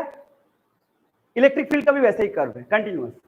यार सबको समझ में आ रहा है ऑनलाइन में? हमको पता नहीं है, तुम लोग थोड़ा सा रिस्पॉन्स दे दो। नहीं पता उधर बैठ के समझ पा रहे हो कि नहीं। आज का क्लास सच में इंपॉर्टेंट है यार, तुम्हें दिखेगा क्वेश्चन। तू लोगों को समझ आ रहा है क्या? मिटा दे क्या? okay. कितना टॉपिक पढ़ लिए बोल तो? 6 3 18।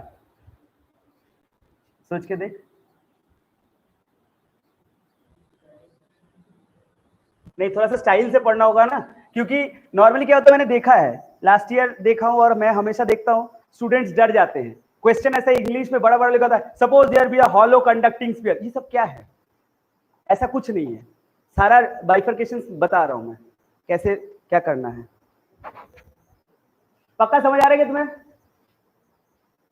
Thank you thank you thank you. आजा, अब डिस्कस करते हैं ना एसएनसी, सॉलिड नॉन कंडक्टिंग। अच्छा बता, सॉलिड नॉन कंडक्टिंग स्फीयर में जो चार्ज पार्टिकल्स चार्जेस होते हैं वो सरफेस बाउंड्री पे होते हैं या अंदर भी होते हैं? लड्डू আমরা দিয়ে দেবো ভেতরে, আমি অ্যাজিউম করব যে চার্জেস আমি সব জায়গায় ঢেলেছি। আপনি कभी गोला बनाते नहीं देखे हो? अरे वही होता है ना, ऐसे अंदर में डालते चार्जेस चले गए अंदर में, तो सॉलिड नॉन कंडक्टिंग है भाई, है ना? ओला नहीं, गोला। तो लड्डू बोला तो समझी कहां? गोला लड्डू, तुम्हें पता नहीं क्या क्या पढ़ाना पड़ता है। इधर देख, इधर देख, इधर देख, सुनो। तो ये चार्जेस अब तो अंदर है, अब तो दिक्कत वाली बात है थोड़ा सा। हाँ लेकिन थोड़ा सा ही दिक्कत है, कुछ खास बात है नहीं। यार तुम लोगों को समझ में आ रहा है क्या? चार्जेस अभी अंदर भी हो सकते हैं। अच्छा, अब अगर यहाँ पे मैंने तेरे को बोला कि 2 पॉइंट ले ले, यहां पे एक पॉइंट ले ए पॉइंट, यहां पे एक पॉइंट ले बी पॉइंट। प्रतीक, मैं तेरे को बोलूं कि यहाँ पे ऐसे ऐसे ऐसे ऐसे ऐसे, और ऐसे ऐसे ऐसे ऐसे वैसे। ठीक है, पहले मैंने बोला कि पूरा पूरा टोटल कितना अंदर में चार्ज दिया, क्यू। ये लैम्डा सिग्मा रो किसका केस है? अच्छा, तो रो लिख सकते हो क्या? अगर तुम लोग बोलोगे तो देखो, तो रो ऐसे लिखा जाएगा क्या, total charge by 4/3 pi R cube, given that this is the R. देख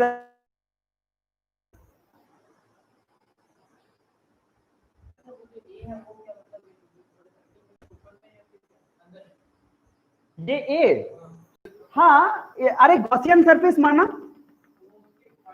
हाँ पॉइंट पे चल ना, पॉइंट पे कोई दिक्कत नहीं है, पॉइंट पे मान, पॉइंट के आगे पीछे जिधर भी मान।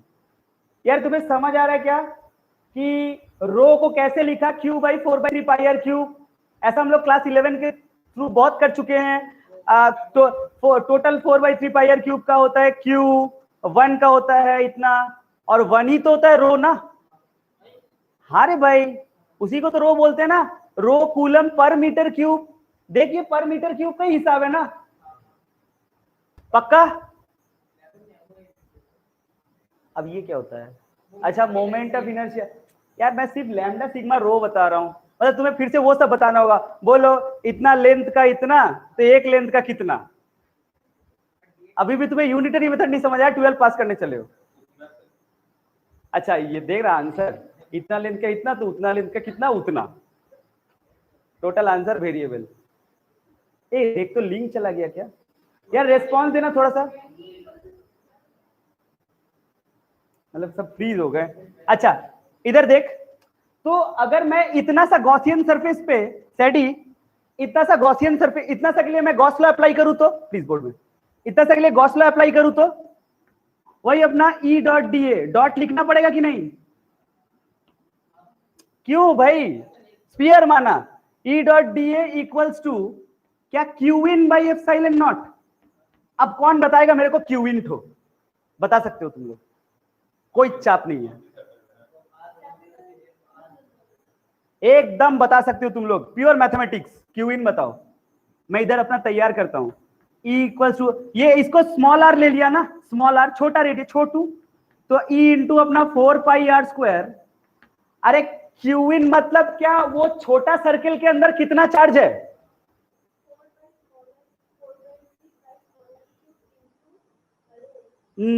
হ্যাঁ ঠিক আছে, মানে rho into 4/3 pi small R cube ये है, क्योंकि रो का मतलब 1 मीटर क्यूब पे उतना चार्ज, तो 4/3 स्मॉल आर क्यूब ना, कुछ लड्डू बन चुके हैं, सोचो पूरा लड्डू है कैपिटल आर, जब लड्डू बन रहा था तो कुछ लड्डू बने थे, तो वो इतने, अबे 1 मीटर क्यूब लड्डू का उतना। अरे बिग आर क्यूब क्या कांस्टेंट है भाई, टोटल लड्डू है वो यार।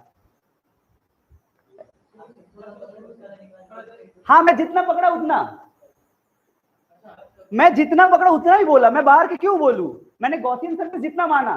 अरे आ रहा है समझ में, हाँ तो उसका इतना होगा, तो क्यू इन क्या लिखा जाएगा, क्यू इन यही लिखा जाएगा अपना, Q by 4/3 pi capital R cube into 4/3 pi small R cube divided by epsilon naught, यही होगा ना। ये देख 4/3 पाई 4/3 पाई एक दूसरे को मार डाला, तो ई इक्वल टू क्या आएगा, Q small R cube divided by capital R cube into 4 pi small R square epsilon naught. देख शायद एक तो स्मॉल आर स्क्वायर भी कट जाएगा या आर पड़ा रहेगा, तो कुल मिला के क्या पड़ा है, E equals to Q R divided by क्या, आर क्यूब एप्सिलॉन नॉट। सही लिखा क्या? हाँ सही तो है। अच्छा नहीं 4 पाई है ना, 4 pi epsilon naught R cube. अच्छा तो के भी लिख देते हैं, नहीं K Q R by R cube, ये सही है फिर तो, यही आंसर है। बोलो समझ आया क्या सबको? हाँ एक लैम्डा था, देख तो रहे सबको एक बार ग्रुप पे जो लोग ऑनलाइन में है, यही है ना, इक्वल क्या रहे, समझ आ रहा है? कुछ खास टफ नहीं था, वो बस यूनिटरी मेथड था उतना सा। विशाल को देख के लग रहा है समझ में नहीं आया, समझी? ओके, ये कहां का निकाला रे, कहां का निकाला? इलेक्ट्रिक फील्ड इनसाइड या आउटसाइड? इनसाइड। आउटसाइड का क्या होगा? क्या आउटसाइड का निकालो तो चुपचाप KQ/R², क्योंकि क्या total charge will act as a point charge through from the centre. अरे एकदम सीधा है, आउटसाइड का डायरेक्ट होगा, इलेक्ट्रिक फील्ड ये इनसाइड है, INSID, और यहाँ पे इलेक्ट्रिक फील्ड आउटसाइड तो डायरेक्ट होता है ना दुबे, वो तो अपना KQ/R² ही है भाई साहब, क्योंकि जैसे स्फीयर से बाहर निकल जाओगे तो क्या वो पॉइंट चार्ज की तरह काम करेगा inside the circle from the centre. समझ आया क्या? आप ग्राफ बनाएंगे इन दोनों का। अबे ये उससे भी लल्लू ग्राफ है, कई लोग सोच रहे इसका ग्राफ कैसे बनेगा। अरे ये दिख खतरनाक रहा है, ऐसे कुछ है नहीं खास, ये उससे भी लल्लू ग्राफ बनेगा। देख कैसे, E वर्सेस R का वेरिएशन, प्लीज प्रियांशु बोर्ड में देख, ये कौन सा जगह है? हाँ, ये R इक्वल्स टू R है, मैं E और R का वेरिएशन देख रहा हूं। अच्छा मेरे को कौन बताएगा? दुबे। दुबे एक बात बता, ये इलेक्ट्रिक फील्ड और ये स्मॉल, इसमें वेरिएबल कौन है, कांस्टेंट कौन है? फॉर्मूला को डायरेक्ट देख। हाँ, स्मॉल r और capital R, KQ। Is this formula looking like y equal to mx? Is it a straight line passing through origin? क्योंकि ये E और R का डायरेक्ट वेरिएशन है। देख, तो ये ऐसा एक होगा लाइन और फिर ये ऐसा होगा, कहानी खत्म। कितना मुश्किल है, टफ है क्या ये? मैं पढ़ाऊंगा टफ होगा तो हो सकता है क्या? उधर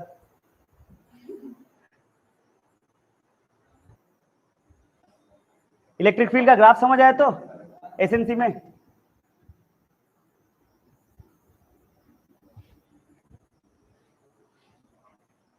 थैंक यू। अच्छा, अब अपने को थोड़ा सा पोटेंशियल देखना है। पोटेंशियल, यहां पे पोटेंशियल मतलब बोल सकता है जितने भी सारे 28 केसेस है ना, उसमें से इसका पोटेंशियल थोड़ा सा अटपटा है। ये बस एक टॉपिक ही थोड़ा अटपटा है, और वो भी थोड़ा सा ही अटपटा है, ट्रस्ट मी। मेरे को ये बात बता, तो एसएनसी है ना, सॉलिड नॉन कंडक्टिंग, हर जगह पोटेंशियल सेम है कि अलग?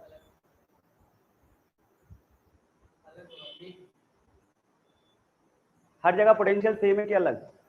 अलग होगा ना। हर जगह पोटेंशियल अलग होगा, क्योंकि electric field inside the conductor zero थोड़ी था इस बार। तूने इनसाइड द कंडक्टर तो निकाला ना, KQ/R/कैपिटल R3। मैं बोला कि अंदर में पोटेंशियल सेम होगा कि अलग? पोटेंशियल अलग होगा, क्योंकि इलेक्ट्रिक फील्ड वेरी कर रहा है रेडियस के साथ।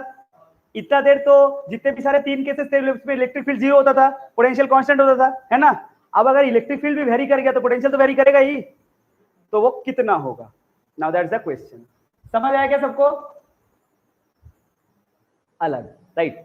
अब सोच, थोड़ा डायग्राम तो ठीक से बना देता हूं ना। इमरान समझ आ रहा है? ओके।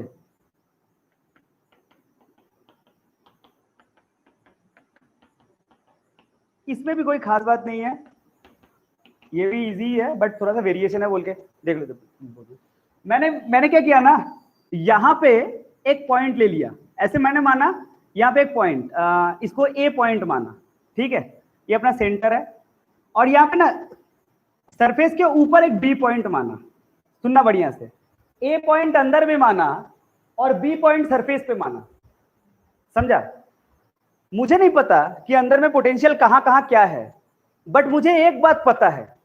वो क्या है? वो ये है, नहीं, VA minus VB is equal to integration E.dr। भाई साहब ये तो पता ही है अपने को, ये एकदम बेसिक लॉ है। मुझे कुछ नहीं पता, कम से कम ये पता है ये है माइनस dV/dr। हाँ, क्लोज इंटीग्रल नहीं देते भाई इसमें ना, ये मैं बस पोटेंशियल को इंटीग्रेट, तुम्हें पता है ना, change in potential energy is equal to electric field को इंटीग्रेट मार के आता है।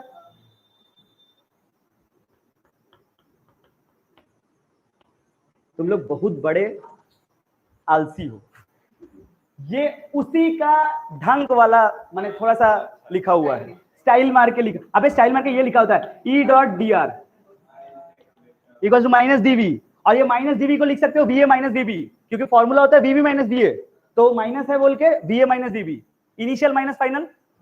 अब समझ आया, इंटू डी आर। अब ये डीवी है, इसे इंटीग्रेट मारोगे तो ये तो इंटीग्रेट हो जाएगा वी ए से लेके वीवी तक ना। टोटल टॉप लेवल पे पहुंचू हो तुम लोग। देखो अब आया, पूरा प्रूव ही करवा दे तुम लोग मेरे से।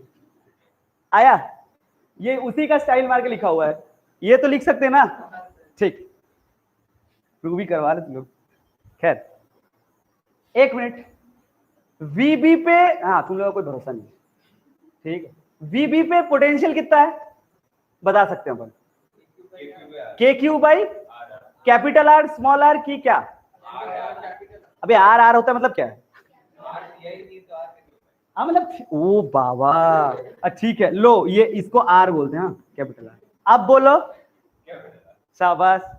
और वी ए पे पता है क्या अपने को, नहीं पर निकाल सकते हैं, तो V A minus K Q by capital R equal to, अच्छा इलेक्ट्रिक फील्ड पता है क्या इनसाइड द कंडक्टर, अभी तो प्रूव किया, के Q are upon capital R Q into D R. Integrate कहां से कहां तक मारेंगे, क्या इधर इधर वो मार चुके हैं, क्या जीरो से घूसा मारेंगे तुमको, बैक बे स्मॉल आर से कैपिटल आर, ये वी ए तुमने माना इसको स्मॉल आर पे, और यहां से यहां तक इंटीग्रेट करोगे ना, थोड़ा थोड़ा करके बकवास करो, अलग अलग टॉपिक पे, एक ही टॉपिक पे पूरा बकवास मत करो, फिर इंटरेस्टिंग नहीं होता नहीं, ठीक है। अरे समझ में आया क्या तुम लोगों को, पांडे सर मेरा मार के ही छोड़ेंगे, कुछ नहीं इधर, अच्छा ठीक है। अरे Pandey Pandey star, K Q by capital R Q, अरे आर डी आर का इंटीग्रेशन क्या होगा, R square by two, small R से कैपिटल आर तक इंटीग्रेट, तो V A equals to K Q by capital R plus, यार बात नहीं, K Q by are Q, यहाँ पे क्या हो जाएगा R square by two minus R square by two, है कि नहीं। अब यहाँ पे आर क्यूब का एलसीएम ले ले, तो मतलब के क्यूब बाई आर क्यूब ना तू कॉमन ले ले, तो यहाँ पे देख शायद आएगा एक तो R square plus are square by two minus R square by two, सही लिखा क्या, टू भी बाहर निकाल दे, तो वी ए क्या निकला, K capital Q by two R cube, bracket में आएगा देखो शायद 3 R square minus R square, बोलो क्लियर है क्या, this is the potential inside the conductor. तुझे कैसे पता चलेगा बोल तो, अच्छा सेंटर पे पोटेंशियल कितना होता है, सेंटर पे पोटेंशियल निकालना है तो इस आर पे जीरो डाल देना, ये तो कहीं का भी निकला है, तुम देखो एट द सेंटर पोटेंशियल कितना होगा, if small R equals to zero, V A नहीं V C, V centre 3/2 K Q by R, बोलो क्लियर है, उतार ले, पक्का समझ आया तो सबको। आई रिक्वेस्ट ऑनलाइन में जो लोग है थोड़ा सा भी कुछ कम फील आएगा तो बोलना,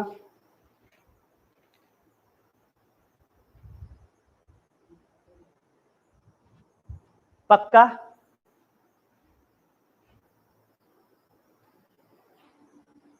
नहीं आर, अरे ये इनसाइड है ना, ये इनसाइड है,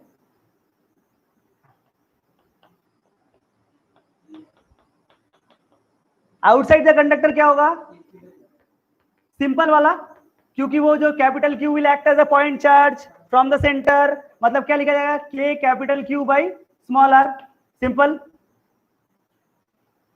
क्लियर है क्या अविनाश, ग्राफ इसका लल्लू ग्राफ नहीं है ये, V versus R relation graph, ये थोड़ा सा लल्लू कम है, यही देखो ना ये वाला, ये कौन सा लाइन है? R equals to R. इसका ग्राफ बोल सकते हो क्या? সাইড এআই का ও সাইডে কি লেখা আছে? ও সাইডে কিছু লেখা নেই, ওটা খালি ইনসাইডটা লিখলাম। মানে তো ইনসাইড দ্য কন্ডাক্টর পোটেনশিয়াল না, খালি ইনসাইডটা লিখেছি। অন্য মানে এটা VA মানে হচ্ছে ইনসাইড দ্য কন্ডাক্টর না, আর আউটসাইড দ্য কন্ডাক্টর হচ্ছে এই যে নিচেরটা V আউটসাইড।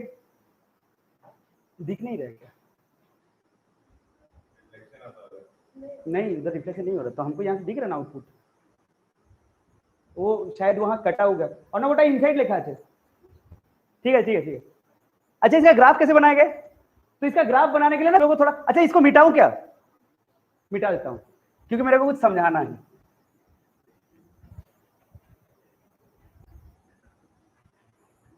समझाना वो ये है कि बताइए इनसाइड द कंडक्टर का फॉर्मूला क्या था?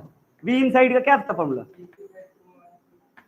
K capital Q by 2 capital R Q bracket में 3R square minus R square.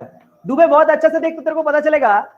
Is this relation in mathematics looks like y equals to a minus b x square. सिर्फ ये radius very कर रहा है, small r very कर रहा है, बाकी सब कांस्टेंट है। ये पूरा सामान इसके साथ ठोक दे, पूरा कांस्टेंट है। ये पूरा इसके साथ लगा देगा इंटू करके, वही b है। Kind of y equal to a minus b x square. Is it? What is this expression? Is it a parabola? Is it a quadratic expression? Is it a parabola? Upward और downward? It's a downward parabola. That means अगर इसका graph बनाने जाए तो ये कुछ ऐसे होगा, और जब इसके बाद क्या ये ऐसे होगा? क्योंकि वो 1/r से वेरी कर रहा है। ठीक यहां से यहां तक ये डाउनवर्ड पैराबोला, और उसके बाद वो ऐसे वेरी करेगा। Now this is a graph. समझ आ रहा है क्या? पक्का? एकदम करेक्ट है।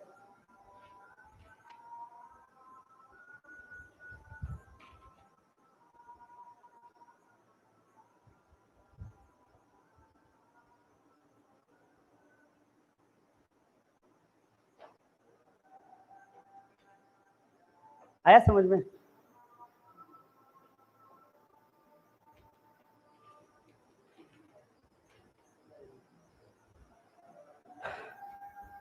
मिटा दे। कितने रिलेशन सीख लिए हम लोग? 24। 24 का 24 याद है तो कुछ भी पूछ लूं बोल दोगे? यार याद होना चाहिए। सॉलिड नॉन कंडक्टिंग स्फीयर का इनसाइड में इलेक्ट्रिक फील्ड।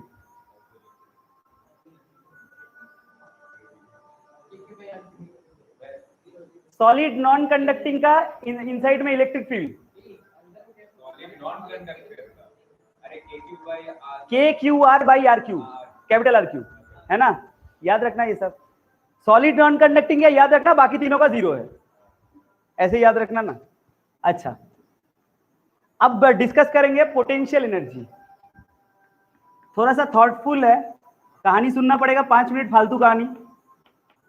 पांडे फालतू बकवास करे? 5 मिनट फालतू बकवास करे क्या पोटेंशियल एनर्जी के ऊपर? ये डायरेक्ट फॉर्मूला लिख दे।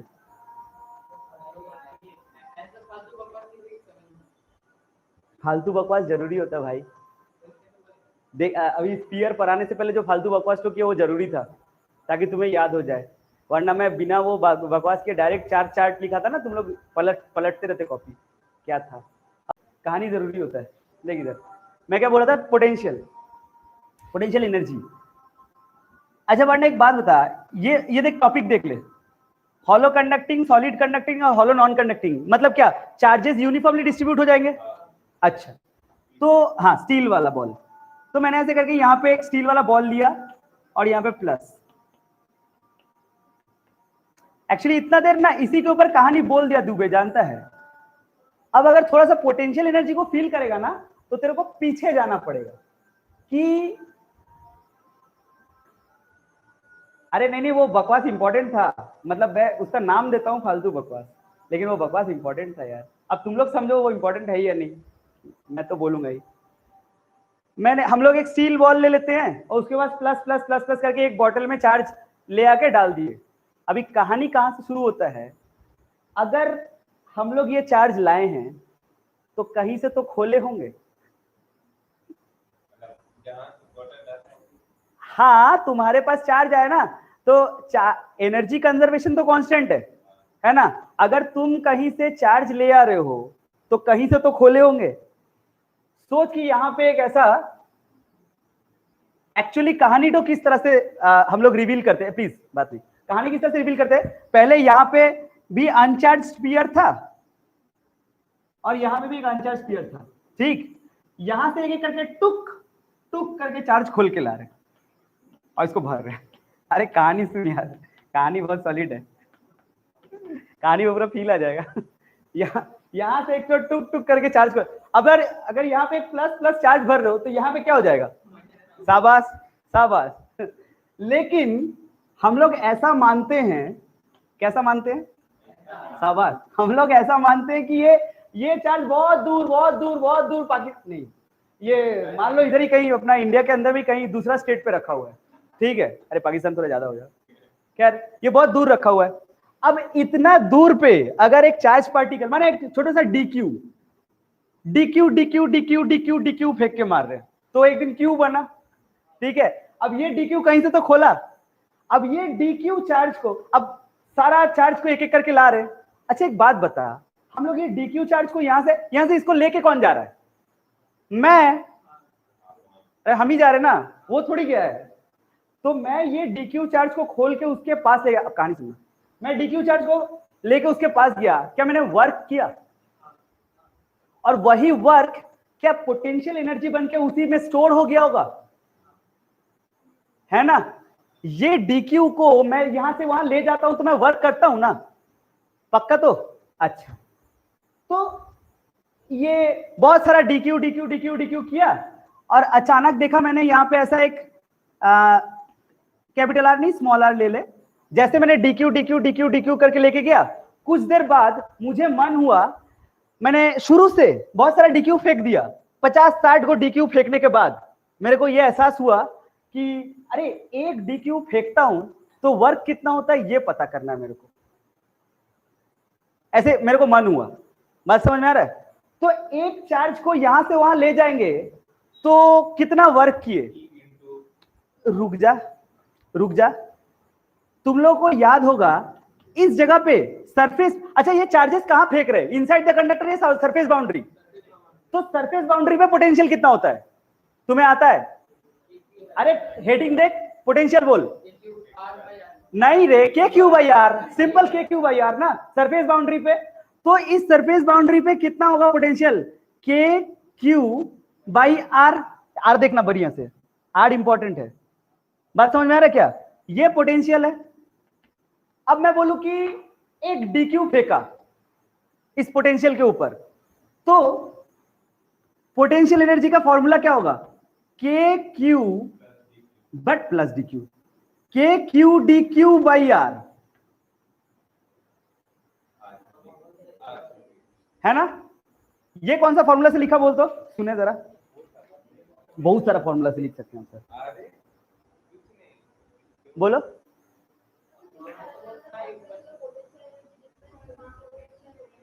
अरे एक फॉर्मूला था वो QV, QV equals to U equals to QV, मतलब सीधा सा बात है, पोटेंशियल के ऊपर एक DQ इंटू कर देते तो पोटेंशियल एनर्जी बन जाता है, ऐसा बताया था मैंने। खैर जाने दे, एक सिली मिस्टेक है, ये कैपिटल क्यू नहीं होगा स्मॉल क्यू होगा, पूछो क्यों, क्योंकि पूरा स्फीयर बना कहां है, उससे पहले ही मेरे को एहसास हो गया कि चार्ज नापना है, क्योंकि पूरा फेंक देता तब DQ DQ DQ DQ Q बन जाता ना, कैपिटल क्यू। बीच रास्ते में बोला तो 50-60 चार्ज खोला तो मेरे को एहसास हुआ कि एक चार्ज का वर्क नाप लेते हैं, तो वो तो पूरा चार्ज बना नहीं है ना, तो कुछ क्यू बना था, उसके बाद ही एक DQ फेंक के मारा, तो वर्क कितना हुआ, K Q D Q by R. ये क्या वर्क है या पोटेंशियल एनर्जी है या DW, अरे छोटा सा DW, ये DW, अरे बाद में तुम्हें यही एनर्जी पता चलेगा, ये DW है ना, एक छोटा सा चार्ज का, मतलब बात ये हो गई, एक छोटा सा DQ चार्ज को खोल के जब यहाँ पे चिपकाया तो उस डीक्यू चार्ज ने, मैंने उस डीक्यू को यहां से यहां लाने में मैंने कितना वर्क किया, इतना। हाँ किसका? हाँ इसका टोटल चार्ज क्यू, एक दिन यहां हो जाएगा क्यू। तब ठीक है, सबको ही को। तो अब इसको इंटीग्रेट कर देंगे। कहां से कहां तक इंटीग्रेट करेंगे बोल? 0 से कैपिटल क्यू।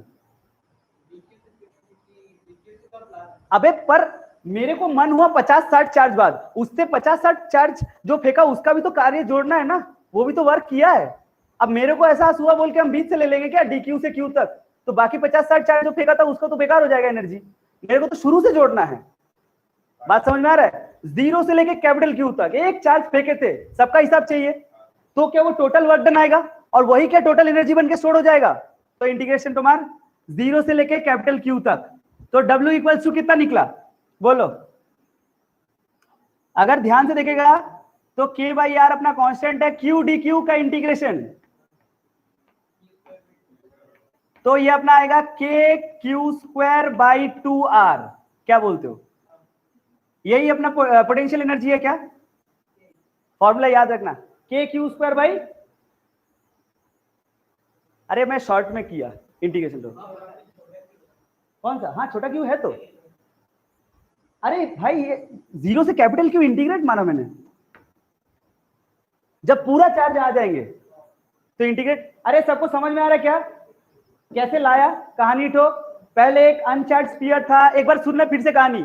एक अनचार्ज स्फीयर था, एक अनचार्ज स्फीयर था, यहां से एनर्जी, यहां से चार्ज डीक्यू फेंक के इसको मार रहा था, क्यू बना रहा था। अचानक एहसास हुआ मेरे को ये जानना है कि वो कितना एनर्जी अपने अंदर में स्टोर कर लेता है, ठीक है? तो एक डीक्यू का हिसाब लगाना शुरू किया। वो डीक्यू का हिसाब कैसे लगाया कि जब कुछ फेंक चुका था तो इसका पोटेंशियल आ चुका था के क्यू बाई आर, अब उस इंटू डी क्यू, तो डी डब्ल्यू वर्क डन क्या होगा, K Q D Q by R. अब इसको इंटीग्रेट मार दिया, कहां से कहां तक इंटीग्रेट मारना? 0 से कैपिटल क्यू। क्या सारे डी क्यू का हिसाब आ जाएगा? आ गया हिसाब। अब यही क्या पोटेंशियल एनर्जी बन के चार्ज में स्टोर हो जाएगा। एक बात बोलो तो, क्या स्टोर किया तुमने? एनर्जी स्टोर किया ना। किधर? हेडिंग देख, किसमें स्टोर किया रे? स्टील बॉल में स्टोर किया ना। एनर्जी तो दिखता है तुम्हें, महसूस हुआ है? कब होगा महसूस बता तो? मैं तुम्हें एनर्जी लगेगा सिधाएं? नहीं जानता, मैं बहुत इंपॉर्टेंट बात पूछा, ये बात इतना इंपॉर्टेंट पूछा ना, I think this is one of the finest बकवास आई कैन डू। ये इतना इंपॉर्टेंट सवाल पूछा तो सोच नहीं सकता, इससे अगला चैप्टर बना दूंगा, कैपेसिटेंस। तूने क्या स्टोर किया ये बताना। अभी तूने क्या स्टोर किया? ये के क्यू स्क्वायर बाई 2R ठो क्या है? Potential energy. मैंने एक एक डी क्यू खोल के उस पर मारा तो मेरा वर्क डन तो उसमें एनर्जी बन के स्टोर हुआ, कंजर्वेशन ऑफ एनर्जी कहता है। तो तुम हमको ये बता सकते हो क्या एनर्जी तो किधर है? जैसे मान हीट एनर्जी, हम लोग बोलते हैं एनर्जी एनर्जी, ओवन के सामने जाएंगे तो मेरे को हीट एनर्जी महसूस होगा। यहां कौन सा एनर्जी महसूस होगा भाई? चार्ज फेंक के मारोगे तो क्या चीज? नहीं, लाइट कैसे हो जाएगा?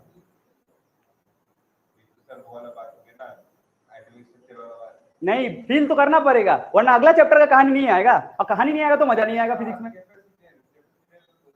अरे यार तुम, मैं बताऊं दारा, ना ना ना, जब स्टील बॉल रहता है बहुत बड़ा एक स्फीयर, अभी देख वो एनर्जी जो है ना वो दिखता नहीं है, बट वो कन्वर्ट होने पे तेरे को महसूस होगा।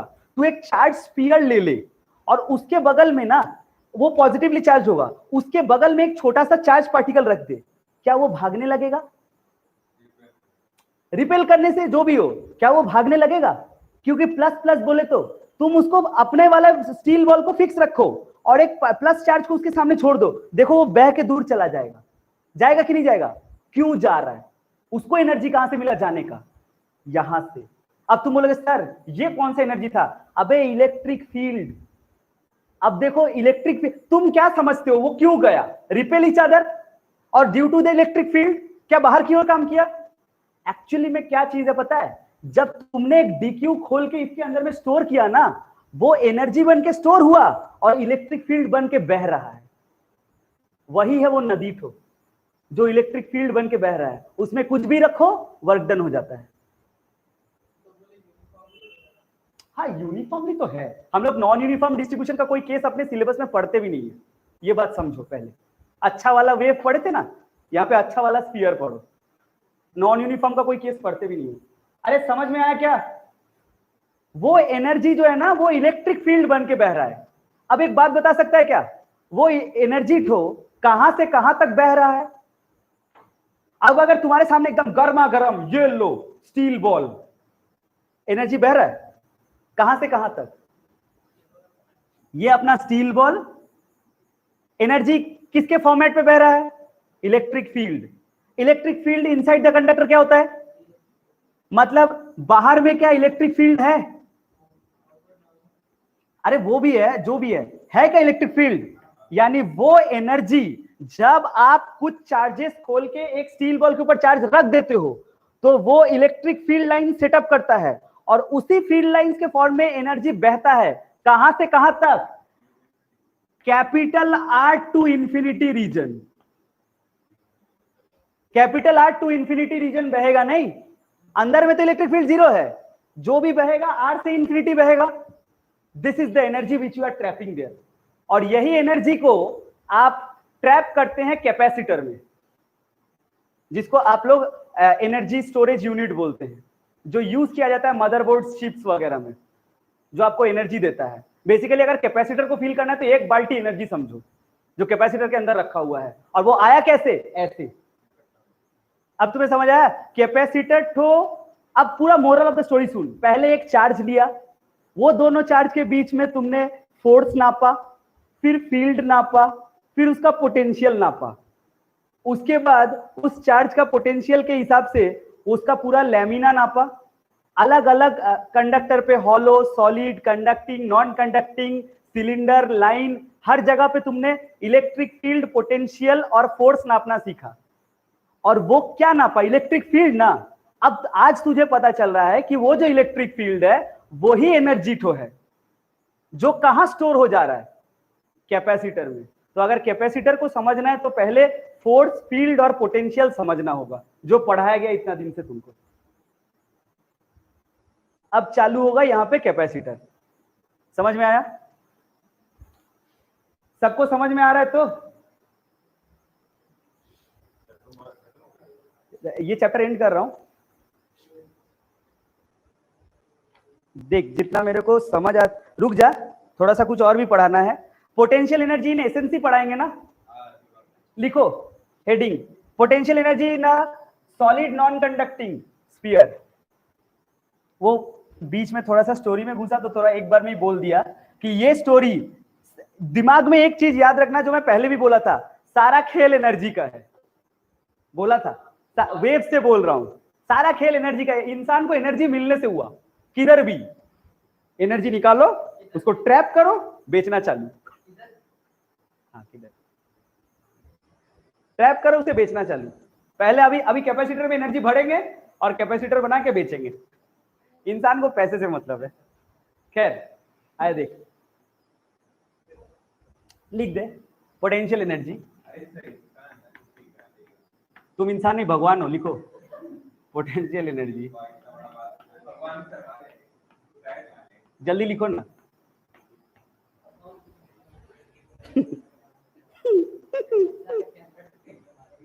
ऐसा मत करना।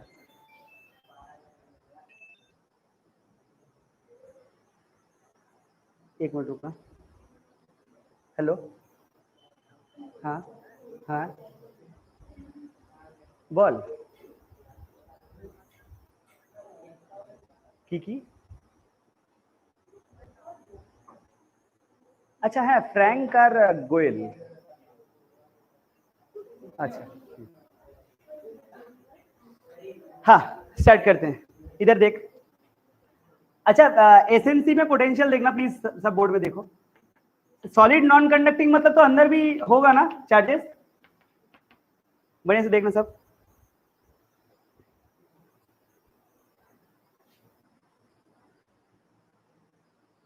ओके बाद में सुनते हैं, राइट इंटरप्रिटेशन तो तेरे से पहले थोड़ा क्लास करा लेते हैं। हाँ जो बोल रहा था, क्या यहाँ पे एक सोच लो कि यहाँ पे स्फीयर था, एक एक खोल खोल के जा रहा था। अचानक 50 60 70 चार्ज फेंक चुका, उसके बाद मेरे को तो एहसास होगा। मतलब कहानी वही है, पहले वो सरफेस बाउंड्री पे था, अभी अंदर में फेंक रहा हूं, फर्क तो कुछ नहीं है ना। अगर सॉलिड नॉन कंडक्टिंग बोल रहा हूं तो अंदर फेंक रहा होगा, और अगर बाकी तीनों बोल रहा हूं तो सरफेस बाउंड्री में फेंक रहा होगा। मतलब एहसास कब होगा मेरे को कि चार्ज निकालना है? 50 60 70 चार्ज फेंकने के बाद। लेकिन जब तक तो कुछ बन चुका होगा ना। अब जो कुछ बन चुका है उसका चार्ज बोल पाएगा? पहले बताइए इसका चार्ज डेंसिटी कितना है, रो कितना हो जाएगा? क्यू बाई या स्मॉल क्यू बाई, क्योंकि कुछ बना है पूरा नहीं। स्मॉल क्यू बाई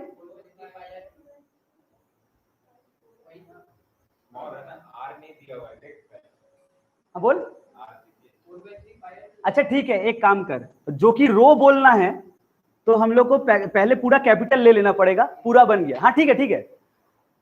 अगर रो बोलना है तो क्या लिखेंगे? कैपिटल क्यू जो बनने वाला था, divided by 4/3 pi capital R Q. अच्छा इंटू कितना बना है? देखिए सही एक्सप्लेनेशन है, 4/3 पाई स्मॉल आर क्यू, क्योंकि ये पूरा नहीं बना है, ये सपोज्ड है जो डेंसिटी जो बनता और जितना बना है। पहले बता यहां तक समझ आया क्या? क्योंकि अगर यहां तक समझ आया तो असली काम हो चुका है। हाँ और कुछ बचा नहीं है, यही मेन था। तुम लोगों को यहां तक समझ आया क्या? ये सपोज्ड है जो बनने वाला था, जो डेंसिटी का बनता, और इनटू जितना बना है, जितना बना है स्मॉल आर। तो इसको काट दिया तो रो इक्वल टू क्या आएगा? के मैंने Q R cube by capital R cube. क्या ठीक? अब जब इतना बना है तो बता सकता है प्रियांशु यहां पे पोटेंशियल कितना होगा जितना भी बना है? हाँ बोलना पड़ेगा। अरे सिंपल है, K Q by R, small Q small R. हाँ क्योंकि स्मॉल क्यू क्यों? क्योंकि पूरा नहीं बना, और स्मॉल आर क्यू क्योंकि जो कि पूरा नहीं बना तो पूरा रेडियस नहीं बना। अरे यही है ना, ये जितना बना उतने का पोटेंशियल। अब मेरे को तो एहसास होगा ना, अब मैं क्या करूंगा? इस पे डी क्यू फेंक के मारूंगा। तो वो जब फेंक के मारा, जब फेंक के मारा तो उसमें कितना एनर्जी होगा? तो वो भी तो डी डब्ल्यू होगा ना। डी डब्ल्यू होगा तो आएगा क्या? के Q by R into D Q. Yes और नो? कहां से कहां तक इंटीग्रेट करोगे? फंसोगे, रुको, फंसना तो है ही। कहां से कहां तक इंटीग्रेट करोगे? अरे डरो नहीं, जीरो से कैपिटल क्यू, जीरो से कैपिटल क्यू इंटीग्रेट करोगे। जानते हो अगर मैं तुमसे पूछूं ना कहां से कहां तक इंटीग्रेट करोगे तो ही तुम फंस गए। बोलो तो क्यों? यहां पे वेरिएबल कितने हैं रे? यहां पे तो आर भी वेरिएबल है भाई, क्यू तो है आर भी है। तो अब बात यह है कि जीरो से क्यू करे या जीरो से आर, दो इंटीग्रेशन तो नहीं मार सकता। तो आर में क्या गलती है? अब जैसे तुमने जीरो से क्यू मारना है तो आर को तो निकाल दोगे, वही तो नहीं निकाल सकते, वो कांस्टेंट थोड़ी है। आया समझ में? देखो बाई पार्ट्स, भाई साहब ये कल ही इंटीग्रेशन का क्लास का बोला बाई पार्ट्स मारेंगे पांडे। मतलब सही में दैट वाज ट्रू जोक। अरे एक बात बताए, इधर देख, ये जो के क्यू बाई आर दोनों वेरिएबल है ना, इसी के चलते तो ये निकाला था। हाँ एक्सप्रेस करना है किसके टर्म्स में बोल?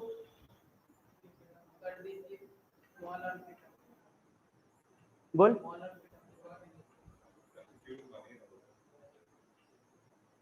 मैं एक बात बताऊं, ये जो निकाला ये रो नहीं निकाला, मालूम ये क्या निकाला बोल? तो ये रो लिखा हुआ है, ये रो नहीं निकाला, तो ध्यान से देख ये क्यू निकाला है। हाँ एक मिनट एक मिनट, पहले बता रो क्या होता है? ये रो होता है ना, ये 1 मीटर क्यूब का हिसाब है क्या? और ये क्या है? इनटू दैट मच, ये इतना समय क्या क्यू आ गया है? ये 50-60 को इसी के अंदर है। आप ध्यान से देखो तो जब आप इतना पकड़ते हो तब आप कितना कूलम लेते हो? 1 कूलम पर मीटर क्यूब, या फिर जो भी है रो कूलम पर मीटर क्यूब ना। जब इतना लेते हो तो कितना लेते हो? क्यू कूलम, क्यू जितना आ चुका है। पहले बता, देख प्रतीक अलग है, पार्शियल मारिए सर। पांडे बोल सकता है बाई पार्ट, तो प्रतीक तो पार्शियल बोलेगा ही ना। क्या? अरे यार भटको मत, अभी भटको मत, इधर देखो। बोल, ये समझ आया कि ये क्यों क्यों होगा, ये क्यों क्यों होगा, समझा? क्योंकि ये क्यों होगा, है ना। अब इस क्यू को यहां पे डाल सकते हैं, A Pandey, D W equals to K by R into Q R cube by R cube into D Q. बोलो क्लियर? अरे ठीक है, चाप नहीं, समझ में आया? अरे ये स्टेप में क्या लिखा, क्यू का वैल्यू डाला है ना। दारा ना दारा आमी करছি तो जा करार, पहले बता, याद है, समझ आया क्या? अब देख, इसको यहां लिखता हूं, q equals to Q R cube divided by R cube. इसको डेरिवेटिव मार सकते हैं विथ रेस्पेक्ट टू आर, माने D Q by D R. क्या होगा? q by R cube into 3r square. ये डी आर को यहां प्लेस कर सकते हैं, जो डी क्यू यहां प्लेस होगा। कुछ कर नहीं सकते, थोड़ा सा क्रिटिकल है, देखते जा into Q upon R cube into 3r square D R. अब आया सिंगल वेरिएबल, कुछ कटेगा क्या मेरे को नहीं पता, ये शायद एक ठो आर स्क्वायर। तो मतलब कुल मिला के डी डब्ल्यू क्या बनेगा, K Q square by R to the power 6 into small R to the power 4 D R. कहां से कहां तक इंटीग्रेट मारेंगे, 0 से लेके कैपिटल आर। अरे कैलकुलेशन क्रिटिकल है, कुछ बोलने का नहीं है। हाँ बोलना, क्या आएगा?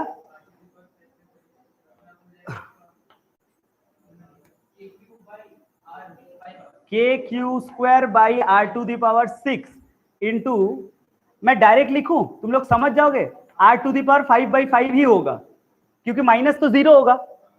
अरे इंटीग्रेशन है, समझो। हाँ, तो आंसर क्या निकलेगा, के क्यू स्क्वायर बाई 5r।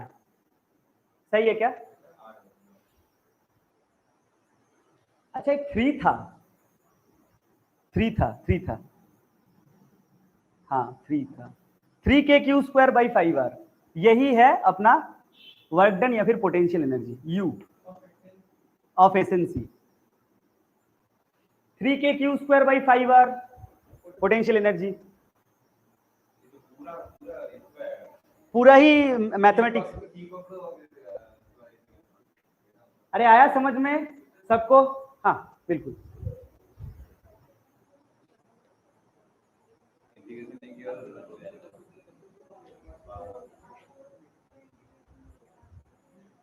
आया समझ में सबको? तुम लोग थोड़ा कॉपी में अपना अपना जो लिख रहे हो एक्सप्रेसिव होके लिखना, क्योंकि मेरे पास जगह कम था बोल के मैंने थोड़ा स्टेप जंप किया, और इंटीग्रेशन तुम लोग कर पाओगे बोल के जंप किया।